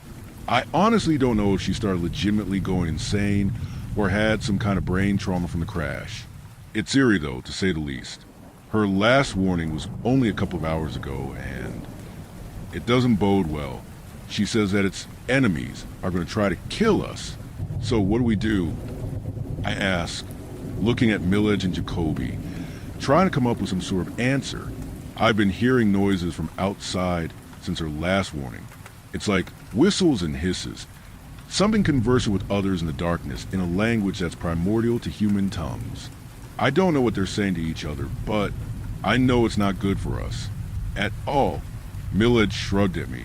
Jacoby looked almost dead in the dim light of the crew quarters, just staring straight ahead. I had some kind of hope we were going to go home, but he sighed, I don't know, man. I think we're fucked in here. Can't just give up like that, though. Millage offered back. We have to go. Vitaly spoke again. That's what it told me we had to do. It told you? I'm sorry, who the fuck is it? Jacoby was almost yelling at her in anger. She shrunk back, staring hard at him in defiance. God, she whispered. She's lost her damn mind, Millage muttered. I stopped listening to them when I felt it. A deep rumbling that was barely shaking the wreckage we were in at first, but started gathering steam. They quit their bickering after a moment, pausing to notice as it began to rattle portions of the crew quarters, making the entire structure shake like the planet itself was quaking underneath us. It kept out, rhythmic, growing more intense with every beat until all of a sudden nothing. Didn't realize I was holding my breath until it was knocked out of me with the force of being hit by a truck. 1 second I'm looking at the others. The next second we're all upside down, tumbling through empty space as the ship spins around us. Landing hurt like hell, getting thrown against a metal cabinet face first and briefly knocked out. But once everything stopped spinning, we had a whole new problem to deal with. The window nearby broke in chaos, A gaping hole in the place of the formerly thick glass. I held my breath again, desperately trying to get up, making my way toward the Hab's suit kept near the airlocks. I made it 2 steps before something tore the roof off the remains of the ship, exposing all of us to darkness outside. I could see what did it in the faint glow of our emergency lights. It was huge, towering above the wrecked remains of our ship. Pale, waxy white skin looked like it was ready to slough off the bone at any moment. Bulbous red eyes and clusters on top of its head looking down at us. There was burning in its eyes, like a small flame was kindled somewhere in the back of the skull, showing through hundreds of bright, red windows to the outside. Looking at it felt like touching madness, and to hold on to my sanity, I looked away, a scream wrenching itself from my gut and through the air. Off instinct, I took a deep breath in, and my lungs stopped shrieking in agony for a moment. I don't know why I didn't put it together until now, but if there was a forest off in the distance, it's not entirely impossible there might be oxygen here. My fear of whatever the hell was going on was briefly eclipsed by elation that we had, in fact, discovered a habitable planet. Then my fear came roaring back in as this thing reached down a pale, bony hand, 7 long fingers unfurled, spikes inside the knuckles glistening as it grasped at Millage on ground, grabbing him up and lifting high. I sat in stunned silence, watching as it hoisted Millage above its head, curling in the long fingers and squeezing. I heard his bones crack as the creature tightened its grip, suffocating him and crushing any internal organs that may have still been standing. The interior spikes did their jobs, puncturing him and cutting his screams off like a balloon losing air as blood began to pour down, drenching the creature as it opened a long, vertical mouth full of teeth to drink the life force down. "Run!" I shouted at Vitali and Jacoby, taking our chance as the thing was already busy devouring our former crewmate. We took off, leaving the dim lights of the wreckage behind and taking off, nothing in hand, toward the forested area. We ran, not stopping for a moment to look back and see if we were being followed, just assuming that if we did hesitate it would grab us and squeeze just like it did to Millage. After some time we eventually slowed, beginning to run out of steam despite the hospitable conditions of the planet. Maybe it was the fact I've been running on stored oxygen for so long, but I think the atmosphere here might be more dense with it than our own. I felt more energized, like everything was clearer. Then again, maybe it's the adrenaline from seeing that fucking nightmare back there. For hours on hours we walked. Vitali didn't speak of her dreams anymore, and Jacoby and I just... well, there wasn't much to say with everything going on, so we just walked and kept on walking. My feet were bleeding in my boots by the time we hit the forest, but we weren't going to risk stopping and having another one of these things come after us. Instead, we just stumbled alone, keeping our aches and pains quiet out of some misguided belief we could still survive all of this. Not going to lie, despite the fear that was driving me forward, I really wanted to stop and get a good look at what these trees were. No way they could be native species from Earth, of course, but were they similar in any way? The branches I brushed past almost felt like they had pine needles on them, but they were soft to the touch and thicker than the average pine needle. I didn't stop to really get an idea of them though, instead opting to keep moving, pressing forward to the darkness of the forest. "Any idea where we're supposed to go?" I asked, speaking to nobody in particular. "The city will be through here," Vitali mentioned. Jacoby stopped in his tracks then. "Okay, you need to start telling us what the hell you know. Now, for fuck's sake." He shouted at her. "Dude, chill out for a second. Don't take this out on her." I said, "No, she's been saying cryptic shit since we first got here and I'm tired of it. It's like a bad fucking horror movie, man. Where's she pulling this from?" He was starting to shout now. "I don't know, it talks to me." She shouted back, "What? What the hell is talking to you out here?" He was screaming, "I don't know." She screams back. A rustling in the trees cuts their conversation short. We all go quiet, waiting to hear what the hell this place has in store for us next, but are only met with silence. We need to keep moving. I mutter. The others agree, though they're not happy about it. We get a move on, proceeding on the same path through the forest, trying not to walk in circles as best as we can. "So what the hell are we supposed to do when we get to the city?" Jacoby asks. shooting a dirty look at Vitali through the thick darkness. Wish I knew. I think it wants us to free it, but I don't know what the hell it needs to be freed from. She shrugged back. I didn't choose this, man. I fell asleep after we got here, and suddenly this thing is just, I don't know, in my dreams. It feels like my mind's being totally overloaded. Jacoby doesn't say anything as he trails behind both of us. Me in the lead, Vitali in the middle. Sorry, he eventually mutters. All good. We're all stressed. We just want to get out of here. I said, trying to keep some sense of morale going. Breaks in the trees gave way to a beautiful sight above us. The sky was full of stars, all from another galaxy invisible to the naked eye back on Earth. The pillars of creation were huge in the sky. Glorious blues, pinks, greens, so many colors coalescing into something bigger than themselves. We all ended up stopping for a moment just to gaze and wonder at our own insignificance. At least if we don't make it out, I got a once-in-a-lifetime experience, I guess. The silence always broken by rustling in the trees, something coming to the edge of the clearing we were in to watch us. Through the darkness, I strained my eyes, hoping to see whatever the hell was stalking us. I knelt down, trying to find a stick, a rock, anything that could help defend us against what may be waiting to pounce at any moment. I was running blind, though, feeling over the ground with only the slightest hope that I would find something that could work. A rock came into my grasp, and with a little digging to get it from the dirt below, I was able to heft it beside me. Whatever was watching us must have sensed my intention, though. A guttural hiss coming through the trees made me think of Jurassic Park again, hearing it. The guttural sounds of a raptor or something stalking prey in the darkness. God, I wish it had been a fucking dinosaur. The thing walked into the clearing then, squaring up to the challenge. Through the dim light, I was finally able to get a look at it. Tall, that was the first thing I clocked. This thing was standing on 3 feet. No, 2. There was a long tail resting on the ground behind it, giving the appearance of something greater. It was at least 9 feet, though, towering over all of us as it stared us down. The same pale, waxy skin as that bigger one that destroyed the shipwreckage, with red eyes down the skull all over, giving it sight in what I assume was nearly 360 degrees of visibility. Too long. Spindly arms were raised in front of it, long fingers covered in jagged spikes that were made for tearing flesh straight from bone. The mouth, it was more like a beak, jagged and sharp but with no teeth behind it. Instead, it opened up to make another noise, and I could see a barbed tongue inside, unfurling like a damned whip, ready to crack at us. Another guttural hiss, and it did just that, the tongue actually making a cracked sound as it lashed out, hitting Jacoby on the neck. It only took seconds for blood to start pouring from where it struck, painting the ground crimson in the darkness. He fell to the ground, clutching the wound, desperate to make the bleeding stop, but to no avail. Jacoby was a lost cause. I clocked that immediately. I feel guilt for leaving him behind, but it was survival. I had to keep moving.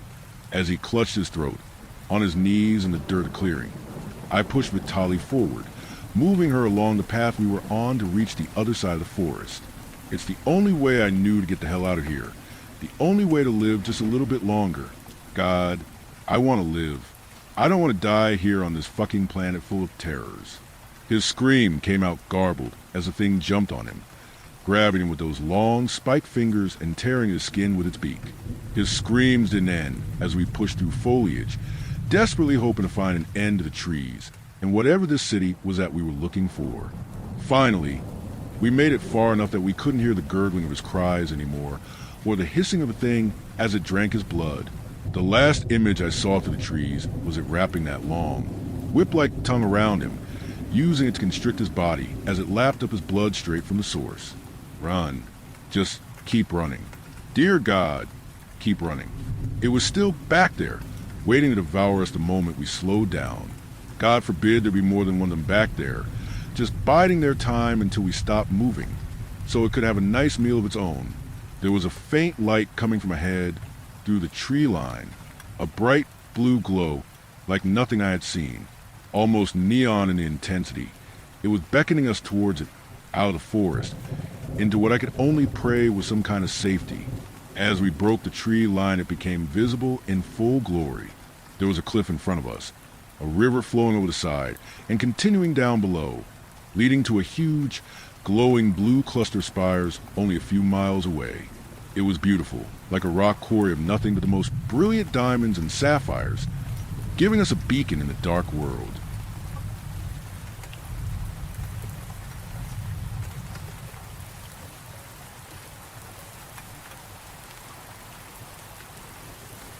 Story 8. Writ in Flesh. A fierce burning on my thigh yanks my focus. My finger slips on the controller, and crimson splatters on my screen. Headshot. Boom.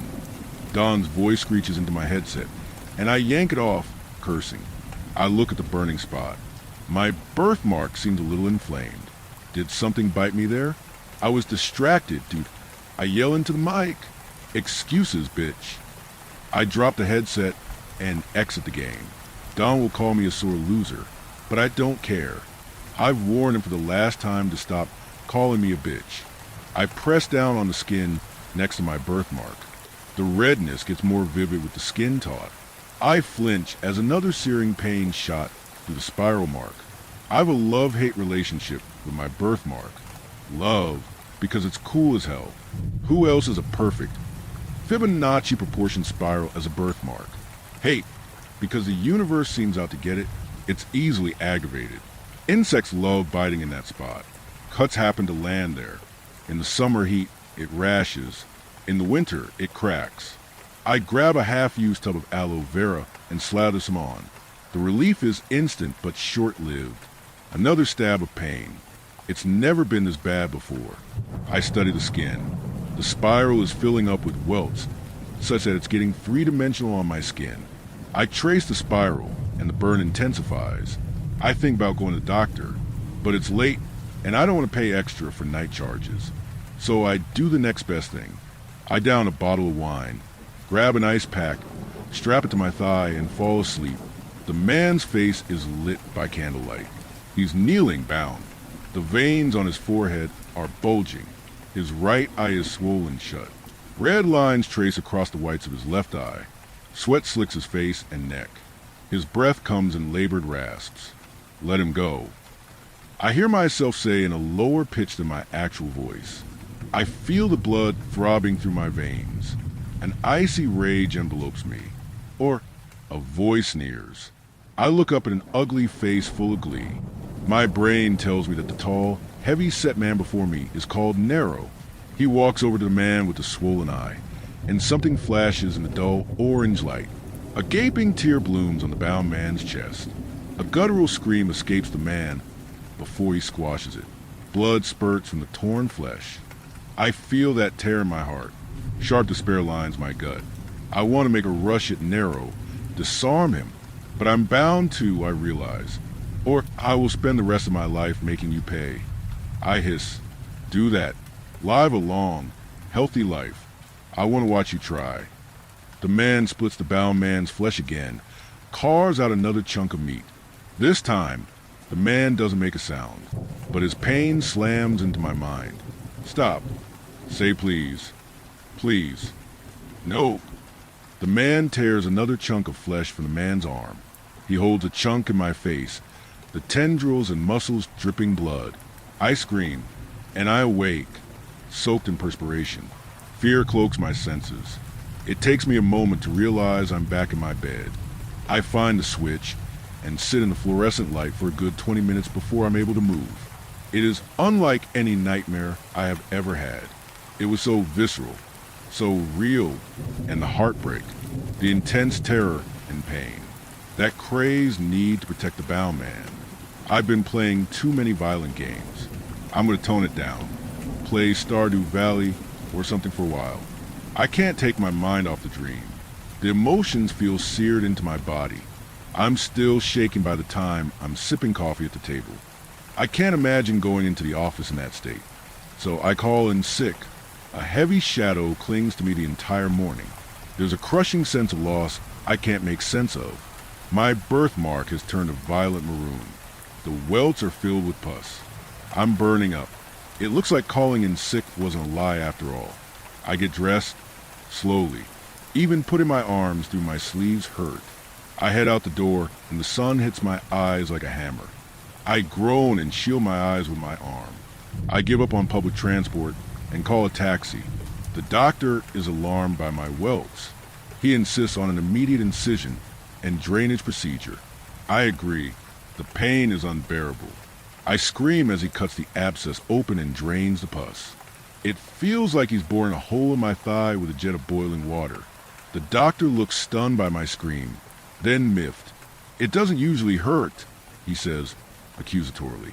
I want to punch him in the face. He cleans the wound, each swipe of disinfectant feeling like acidic sandpaper on raw flesh. I'm trembling and sweating in pain by now. The doctor stares at me, puzzled. "You have a really low pain tolerance," he comments. I grip my fist tight and ignored him. He gives me a course of antibiotics, strong ones, and pills to bring down my fever, and send me home. When I reach home, I take the medication and pass out on the couch. I awake at night from the pain. I undo the dressing and see pus and blood pouring from the spiral. A wave of nausea sweeps through my stomach, and I dry retch. I barely laid back down before I pass out from the pain, and the next dream begins. I'm cradling the body of the man I saw, calling his name. "Bo, please. Please don't leave me. Please." I'm wrecked with sorrow. I've never felt anything of that intensity, that level of pain, that pure despair, and rage. Such rage. It doesn't feel natural for my body to be able to harbor such intense rage. I worry that my flesh might crack apart and send forth waves of hatred and fury to demolish everything in its path. I want to kill Nero. I need to kill Nero, but I can't get to him. I writhe in my helplessness and rage. That's when I make the terrible decision, one I never thought I'd turn to. My family is more than familiar with spells and curses, and one curse, above all, was strictly forbidden. Used only once in our family's history, by my grandmother. My mother told the story often. I think telling the story helped her heal, helped her make sense of it. My grandmother had only one daughter, my mom. My grandfather wanted more children, a boy above all, but a birth complication had rendered my grandmother infertile. So my grandfather had taken home a mistress. It slowly drove my grandmother mad. She had finally snapped and cast a curse on my grandfather. She sat down, wrote of a death my grandfather's. Then she carved a perfect spiral onto her arm, carved it while chanting strange words. My mother repeated those words often when she told the story. The first time she told the story, she left out the words. The second time, she said them in a trembling voice. Her tone became bolder over the years. I think it was her way of taking away its power, to show that she was no longer afraid of those words. The strange words had a lyrical tilt, and were composed of simple syllables. I could see how my mother remembered them so clearly, so many years later. That, plus the trauma of it all. My mother couldn't stop her, and was too young to understand exactly what my grandmother was doing. Not until it was too late. My grandmother ended the ritual by pressing the piece of paper, with grandfather's death written, onto the spiral wound on her arm. My grandfather died of a heart attack that night, just like what my grandmother had written on the piece of paper. So did my grandmother. I sit up. I've no paper with me, but there's cloth. I untie the cloth knotted around my lifeless husband's wrists and write, with his blood, on the long strip of cloth. Pain, agony, death. I hesitate, then dip my finger in more blood. In this life and the next, then I begin to scratch out a spiral, as perfect as I could make it, on my thigh. I have to press hard for my nail to rake the skin. I tear off a strip of skin, then another. I don't flinch at the pain. At that point, with my husband dead beside me, the pain feels cathartic. Nero comes in then, looks at me in my madness, and laughs. He just watches as I complete the spiral, chanting the familiar words spun from memory. He calls out to his men, "Look at this crazy bitch." I take the cloth with the blood-written words, and I press it onto the spiral. Nero just laughs and laughs, until the cloth begins to flame. I scream then. Pain tears through the spiral into my bones. The cloth burns into a blackened crisp, leaving just a spiral wound on my thigh. Nero's eyes widen, and he begins to clutch at his chest. He pulls his shirt aside. A spiral marks his chest. A spasm of pain rips through my spiral wound. I flinch, and moments later, Nero doubles over in pain. I grin. I awake to Don knocking on my door. I push past the crippling headache and pain in every part of my body and open it. I feel like shit, he says. He looks like shit. Pale, shaking, sweating. What the hell? Me too. I weakly gesture for him to come in. What happened to you? He asks once we're seated. This, I say, showing him the spiral of blood and pus on my thigh. Thing got infected. No way was I telling him about the crazy dreams. Color bleeds from his already pale face. He stares at the wound on my thigh, a touch of horror in his eyes. Gross, huh? I ask. He stops abruptly and just stares at my wound. I don't know what happened. Bunch of welts, then this, after the doctor drained them. That reminds me. I say and reach out to down the antibiotic pills. I saw it, he sputters. I thought it was just a stupid dream, but... Saw what? The spiral. I saw it. In a dream. Don says, voice uncertain, almost embarrassed. My jaw tenses. What do you mean? I saw... There was this woman was carving on her thigh. I remembered you had a birthmark right, where she carved it. It looked... I thought of you. I thought maybe, after the dream, I thought of you and I just felt like I needed to come see you. A chill sips into my veins. Was there a man dead? Tied up? He stares at me with horror. Yes, you dreamt her too. I was the woman, in the dream. He's silent. He keeps staring at me. His pale face mirrors mine. His forehead is too, beaded with sweat. Then silently, he pulls down the neck of his t-shirt. A dark crimson spiral marks his chest. I gasp. Another wave of pain roils through my body. Then it clicks. A stab of fear pierces my gut. You're Nero, the murderer. His face darkens. I swallow. And you're the one who doomed us both. For 2 lifetimes. Rage sweeps through my body. My face heats up. Because you murdered my husband, I spit. Then I blink, surprised. The fury was sudden, intense. Your husband from a past life. Why the hell did you have to damn us both? This life too. I have nothing to say. But rage keeps rising, overwhelming me in waves. I want to reach out, slam his face into the table, to tear at his eyes. But I bury the feelings, force myself to be logical. So, you don't think it's just a dream? I say, not if we both had it, and from different points of view. The spiral on your chest. It appeared the day we were gaming. He nods, shortly after you logged off. It's getting less and less likely that it was all just a series of coincidences. It's getting worse. I say, I slump over on the sofa. I can't keep my head up from the weakness and the pain. Same. Did you see how long it took? From the pain till death? In the dream? No. I awoke after you. That woman was chanting, pressing stuff against the spiral. My legs are beginning to ache in a horrendous way. Like little cracks are forming in the bones. Why is this happening now? I ask. He shrugs. How the hell would I know? I study his face. He looks about the age Nero was in the dream. I don't theorize out loud. So we die? I ask instead. I was hoping you could undo this. Me? I say weakly. I don't know what this is. Do you remember the words? What you that woman did? Sort of, not really. Not exactly. You did this, he snarls, grabs my shirt, face wrecked with pain. You undo it.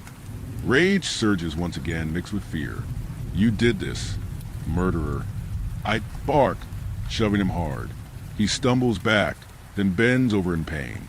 Get out. I cry, then pull out my phone. Get out before I call the cops. He lunges at me, tries to grab at my phone. I dodge, causing pain to ripple up my side. I dial the police. The phone rings. He swears, turns, and staggers on my apartment. I hang up, limp to the door, lock it. Then I slide to the ground, giving in to the pain. It's night now. The pain has only gotten worse. I don't even know how I've typed this all out. I keep having to stop to let the roaring waves of pain subside before I can continue. The wound is crusted up now, with new welts pushing the bits of dried blood up. The medication doesn't help. The painkillers don't work. Just 2 days ago, I was planning out a month-long trip for the end of the year. I was thinking of quitting, changing jobs, getting an internship at a botany design place. Now I'm in almost constant unbearable pain, and apparently about to die. My feet have turned purple, and the veins around my hands are blackened. I might call the ambulance soon. Maybe other doctors can help. I doubt it in my heart of hearts, but it's worth trying. I think of the rage I felt in my past life, the rage that leaked over into this one. I understand why she did what she did, the woman who I might have been in the past life. But I don't want that fate. Not in this life. I resent the woman. I resent Nero. They should have kept their bullshit in their own lifetimes. Another blast of pain. I'm calling the ambulance now. I don't know how, but I'm going to fight this. Fuck Nero.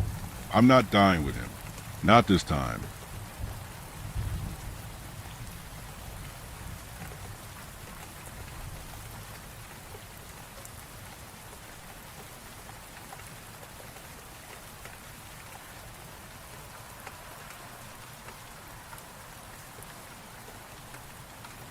Story 9.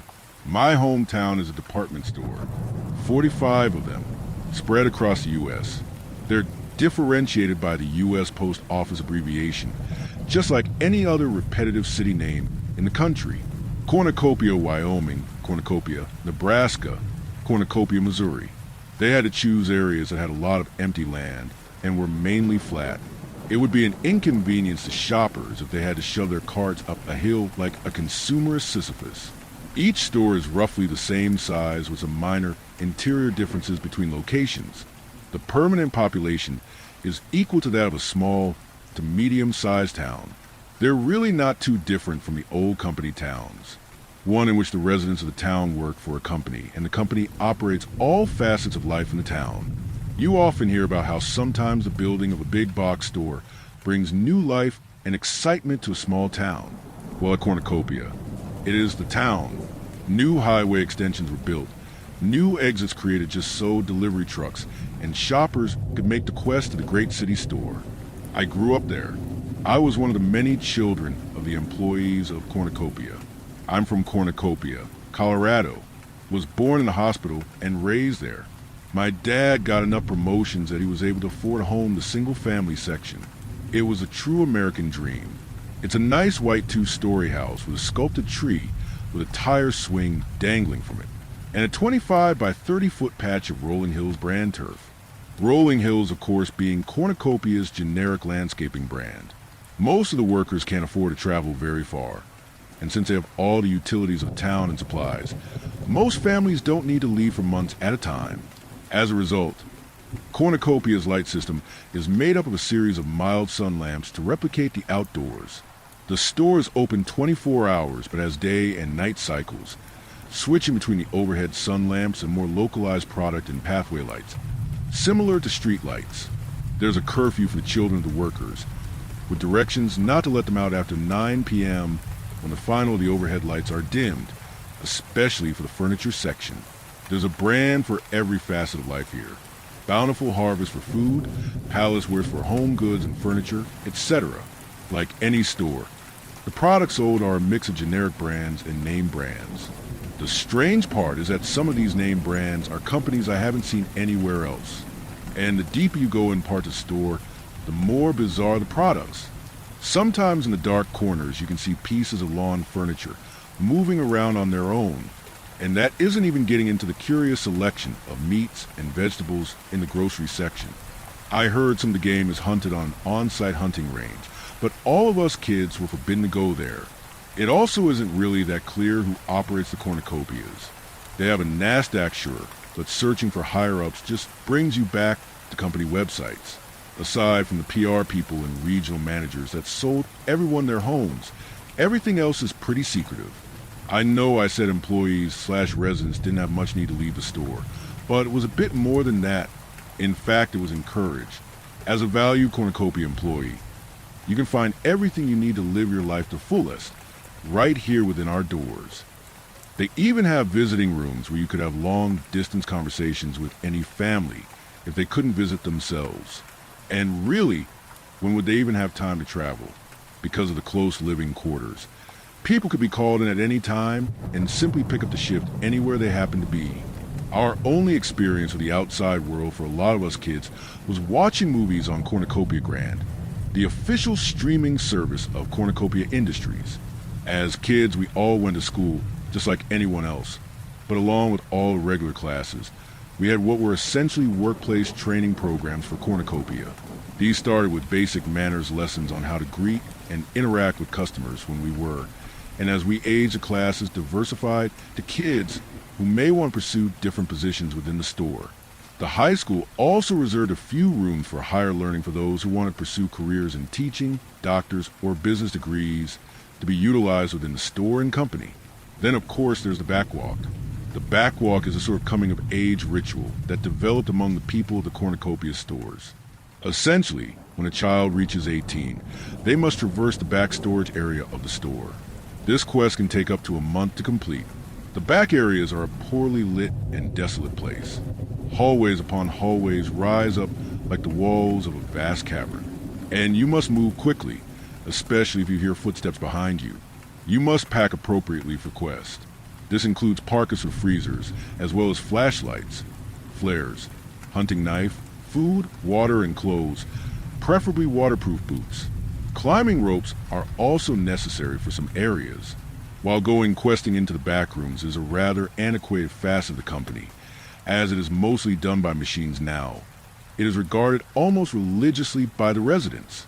Each backwalk ceremony differentiates between locations, but the send-off of the wayward youth is highly ceremonial. A great feast is held at which point the reverend of the store church christens the child as a man or woman. Then they are adorned with a ceremonial crown and stand up atop the grandstand in the produce aisle. The crown is made of wicker and shaped like the titular cornucopia the store is named after, giving the recipient a distinctly witchy look. After the celebration, the young individual is presented with all the gear they will need during their backwalk. I know all this because my 18th birthday was a week ago. My backwalk ceremony is scheduled in 3 days. I don't want to do it. I'm tired of this place. It's tough. The store is all I've ever known. But I wanted to see more. I wanted to see real sun and sky. Take a hike in a real forest, not just a fake wilderness built to promote Cornucopia's great outdoors area with robotic fish that bite just like the real thing. There's a big mechanical lumberjack in that area. His laugh used to scare me. Sometimes I'll catch him looking along at me. Anyway, my parents really wanted to follow their footsteps. Tale as old as time, I know. But it's different. It's not just your family that wants you to pursue the same career. It's everybody. Everybody expects you to contribute something to the store. There are people who leave, people who choose to leave the store behind. But those people can never go home again. Not really. The company has ways of isolating people who leave the store life from their families. Although most of the time, the communities do that on their own just fine. Every facet of life is a store. The sermons praise Cornucopia's bountiful generosity and employment. One should be thankful of what they have according to them. On the one hand, I want to leave this place, get out of this damn store, but I can't just leave my family. That's why I'm posting this here. Before I make my way to Grand Stage, or pack my bags and flee this place, let me know what I should do. But let it be known, Cornucopia never forgets.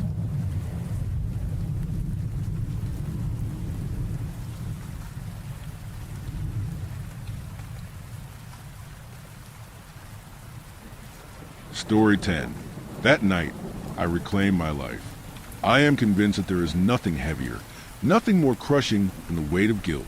Its pressure is greater than any underwater abyss. It's thicker than concrete, and its binds are stronger than any chain humans have ever forged. And for the past month, I have been its prisoner. My parents are second-generation Americans, originally from Germany. Growing up, my cultural influences were a bizarre chimera of German, Latin, and American. My father was a prideful man, in that he resolved that he and his family were, and would always be Germans, regardless of where we made our beds. The fatherland, in his mind, was our true home. All of us. I wish I had the chance to tell him he was wrong. Despite the heavy influences of my life, I am not truly German. I was raised around mostly second, third, fourth, and even further generation Americans. I am far more like them than my father would ever care to know. I speak the language, I know the traditions, and I have family who are through and through German, but I am not them. I'm not like my parents, and most importantly, I'm not like my grandparents. I am not, and I never, ever will be. My grandfather had been a doctor since the 1970s. His home is in Munich, where he lived with my grandmother until his death in 2011. I did meet him as a child. My parents took him to Munich about 5 years before his death. But honestly, I was too young to remember most of it, only his thin pencil mustache and how he screamed at my grandmother. She's a short woman, but her stubbornness makes up for any lack in height she could ever have. Old-fashioned, too, but I suppose I cannot fault her for that. She was raised in a different time, a worse time, but am I to let her outdated dogma weigh on my life, on my happiness? Family always takes care of family. That's what they all keep saying. If you ask me, it's all been an excuse. Another shackle of guilt spun around my neck. My grandfather was a high-strung man, strict in both his work and home life, always on the verge of snapping at someone. Waiters, store clerks, my grandmother. I think that's what did him in. You can't walk around with that kind of anger. It weighs on the body. High blood pressure is what my parents told me. A heart attack in the middle of one of his golf games. I honestly have no idea how it affected my grandmother. She made it hard to tell. She went on with her life with the same stubbornness she always carried. Was she sad? The man she had married and spent over 50 years with was suddenly gone. Was she happy? It was no secret that he was verbally abusive, and it's my very strong suspicion it was more than verbal when we weren't around. She seldom spoke of it. I've grown to despise my parents this past month. This is entirely their fault. They've shucked their responsibility onto me while they trounce about in New York, celebrating their anniversary.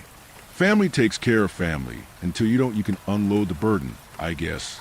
Grandma had a stroke last year at her work. A big one. She survived and has needed a caretaker ever since. She was placed in assisted living afterwards while she recovered. And there, everything was fine. She had people whose job it was to take care of her. Everyone always pretends. They pretend to care more than they do. That people like my grandmother are more than a burden. Yet another ball and chain tied us by guilt. No more. I've freed myself, and I'm not afraid to say what everyone thinks deep inside. I was glad we had somewhere we could put her and forget about her, like a box of old memorabilia that you lock away in your attic. I wish we had left her there. I wish she never made it out. Twice my parents forced me to go visit her. An excruciatingly long flight. And for what? A putrid facility that reeked of urine and disinfectant. A woman who could barely speak in a manner that was understandable anymore. And I didn't know her. That's what my parents, my father, never understood. He expects me to love this woman, this broken, hateful, vile woman just because she birthed my father? She was practically a stranger to me even before the stroke. What hope was there of forming a bond now? But nonetheless, she recovered enough to move back home to Munich. We didn't have the money for a full-time caretaker, and my parents were about to go on their vacation. So, naturally, the responsibility, the chore, rather, fell to me. Never mind my studies, my job, my relationship. No, those must be put on hold. It's my responsibility to the family. What a joke. My entire life put on pause to go play maid for a woman already 1 foot in the grave. I should have laughed in their faces. But those shackles, those anchors of guilt, they kept me down, kept me quiet and compliant. So off to Munich I went. The same flights as when I was a child. The same taxis, the same roads, the same dusty, outdated house. A relic from an older time. I wish it had stayed behind. I wish time could somehow have swallowed it up. I crossed the threshold, and was greeted with the smell of urine and disinfectant. She had brought home her own little slice of the old folks' home. That smell hasn't left my nostrils since. The old grandfather clock stood in the living room, loud and obnoxious as ever. I'm the type of person who has trouble sleeping with noise, and that clock has been the bane of my sleep every single night I've spent in this decrepit hell. My grandmother had arrived from the care center only a few minutes before. The aides rattled off a series of instructions for me. Pills in the morning, blue first, then white, a crushed half-dab before bed, cream for the rash on her neck. Don't forget to change the dressing on her foot. Don't let her out of bed unsupervised. Don't let her eat alone. Don't let her near stairs. It was a list of don'ts. Not one of them told me how I was supposed to live here, how I was supposed to stand the smell, the silence, or the way her eyes trailed me when she thought I wasn't looking. Then they rushed out swiftly, like they were in a hurry. I tried so hard, really I did. My guilt spurred me to put in a happy face, to attempt to make conversation. I asked her about her stay at the home, if they treated her well. She did respond, a slurred form of German, muffled by the sagging, useless flesh of the paralyzed half of her face. I had to ask her to repeat herself twice, and pretended to understand her after making up the best response I could. The mix of boiling awkwardness, piercing embarrassment, and dull frustration was almost more than I could handle. I set her up in the downstairs bedroom. She did speak while I changed the sheets and cleaned up, but whether it was in protest or something else, I truly couldn't say. And that damn grandfather clock ticked the entire time. Louder now, somehow, like it was syncing up with my pulse. I couldn't sleep that night. Tick, tick, tick. Then every hour, a series of painfully loud gongs. How she slept through, I'll never know. I remember staring at the ceiling that first night and thinking to myself, 30 more days to go. I wanted to cry. Then the clock struck midnight. The gong rang out. 1, 2, 3, 4, 5, 6, 7, 8, 9, 10, 11, 12, 13. That couldn't be right. And yet, I was sure I hadn't miscounted. I got out of bed both defeated by both sleeplessness and unsettled curiosity. I left the confines of the spare room that was mine for the month, the one that used to be my grandfather's office before he died. It still smelled faintly of cigar smoke and that sour cologne he always wore. The door opened into the long hallway, dreary even in the brightest of days. But now, in the middle of the night, it was a bottomless pit, a gaping maw waiting with eager anticipation to swallow me. I shook off my fears and grounded myself in reality. It's just an old house and possibly a broken old clock. I entered the darkness, my eyes struggling to adjust to the inky black corridor. I heard nothing but the ticking of the clock from the living room and the labored breaths of my sleeping grandmother. Disgust filled me as I passed her room, peeking inside to make sure she was all right. Her inhale sucked on the limp flesh of her left side, creating a revolting, slurping noise. I pushed down the cruel thoughts that bubbled inside me, but I couldn't clear my disgust. I kept walking. My fears had left me, and in their place was an annoyed dread. The constant noises, that awful smell. Sleep wouldn't be gracing me tonight. So instead, I tried to text my girlfriend. I had meant to earlier. I was sure she had left a slew of messages for me in my absence. But no, nothing. I frowned. This wasn't at all like Heliki her. Then I noticed a symbol in the top right of my screen. No connection. Why would I expect any different? It seemed that my time here would be completely unfiltered. There would be no escape for me into the outside world. I walked past the clock and into the kitchen. Maybe a cup of tea would help. Something warm. Maybe it would even ease me back to sleep. The kettle was old, but solid, cast iron crusted with limescale from decades of use. It took ages to heat up, but I had time to spare. I wondered how many generations of my family had used this very kettle. A new fear struck me, different from the unease I'd felt when clock rang 13. This one came not from what I heard, but from what I didn't. The soft wheezing sounds from my grandmother's bed had ceased. I ran to her room, intending to check her breathing, her vitals. I froze in the doorway. She was sitting upright on the bed, her legs hanging over the edge pale, gnarled sticks. She was staring into my eyes with an intensity one had never felt before, and her smile. How half of a face can convey such evil with a mere smile, I will never know. Naturally, I spoke to her, called her name, even gingerly touched her shoulder. Her eyes followed me, but she gave no response. I laid her back in bed, placed the covers over her, and went back to the kitchen. I turned the kettle off before going back to my room and locking the door. I heard a dull thump from above me. Not footsteps, but something heavier. A dragging sound, slow and wet. The attic. I'd never been up there. My grandfather had kept it locked, and I'd never cared enough to ask. But now, the thuds came more frequently. Rhythmic and intentional. I got up, grabbed a flashlight, and climbed the steps. The hatch door was closed, but had no lock. I hesitated before unlatching it. As I opened it, warm air hit me, humid like breath and rotten. I shined a light inside. Nothing but dust and cobwebs. But on the floor, in a shallow ring of dust, were footprints. Bare, human footprints leading toward the back corner and stopping there. I left immediately to check that my grandmother was still in bed, and she was. I went back to bed, but sleep never came. In fact, it rarely did throughout the next few weeks. I called the home she had been staying at before my arrival and questioned them about the incident that night. They told me it was normal for her. Apparently, she was a sleepwalker. I tried my best to bond with her. Truly I did. But how could I? Half the time she was on medication, and even when she wasn't, I could barely understand her. One night, she somehow managed to sneak into the kitchen cabinet and had taken a bottle of wine, which she apparently used to down her medication.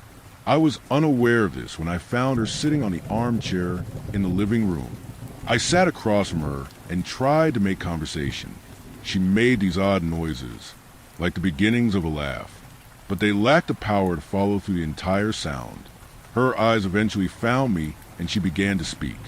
Quiet, guttural strings of German that sounded more like joyful sighs than speech. It was very difficult to make out, but I was able to catch 3 phrases. Dachboden, Sie brennen, and air calm. Naturally, I was unsettled. I asked her about it, but she didn't answer. She was doing it again. That smile, half of her face curled upwards, as if she knew something I didn't. Some joke, some gossip, some secret. This time, only anger filled me. I paused my life for her sake, and she didn't even have the decency to attempt to make it bearable. She was dead, still in her chair. I was still in mine. But the room did not lack movement. The dust-yellowed lamp cast a shadow on the faded white wall behind her. It writhed, spasming in a frenzy. The shadows had spun wildly back and forth. The arms flailed and twisted at impossible angles, all while her body was still as stone, staring me down. I was frozen in horror. My anger had drained like air out of a sinking ship. I think she could feel it. No, I know she could. It gave her immense joy.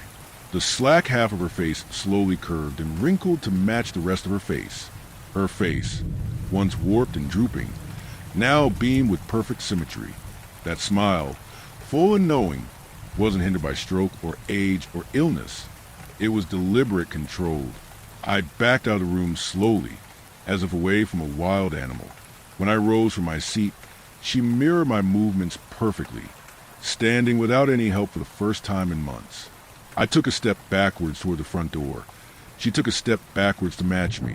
Behind her was that same endless black of the hallway. It was like a thick fog. Another step back, and she matched it. One more step, and she was shrouded in black, as if she had vanished in front of my eyes. I saw nothing. I ran for the door, quickly covering the few more feet in between me and it. I heard her match my speed, only she moved vertically now, as a spider ascends a wall. I threw the door open and flung myself into the open night air. I called emergency services. That got me little more than a lecture about elder care and stress-induced hallucinations. Apparently, I was the problem, not the ancient house, not the crooked smile, not the thing that scuttled up the wall like a spider.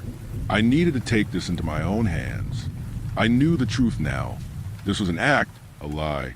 This was theater, a long, grotesque performance. She wasn't some frail, helpless woman, and I wasn't here to help her. I was her plaything, her prey, and I had no intention of being devoured by this monster masquerading as a woman. The following week, I wrestled with the chains that had kept me in place. I knew what needed to be done. It was evil, it was wrong, or so I told myself. But that, too, was a lie. I had seen wrong. I had seen evil. It had smiled at me twice. I didn't sleep that week.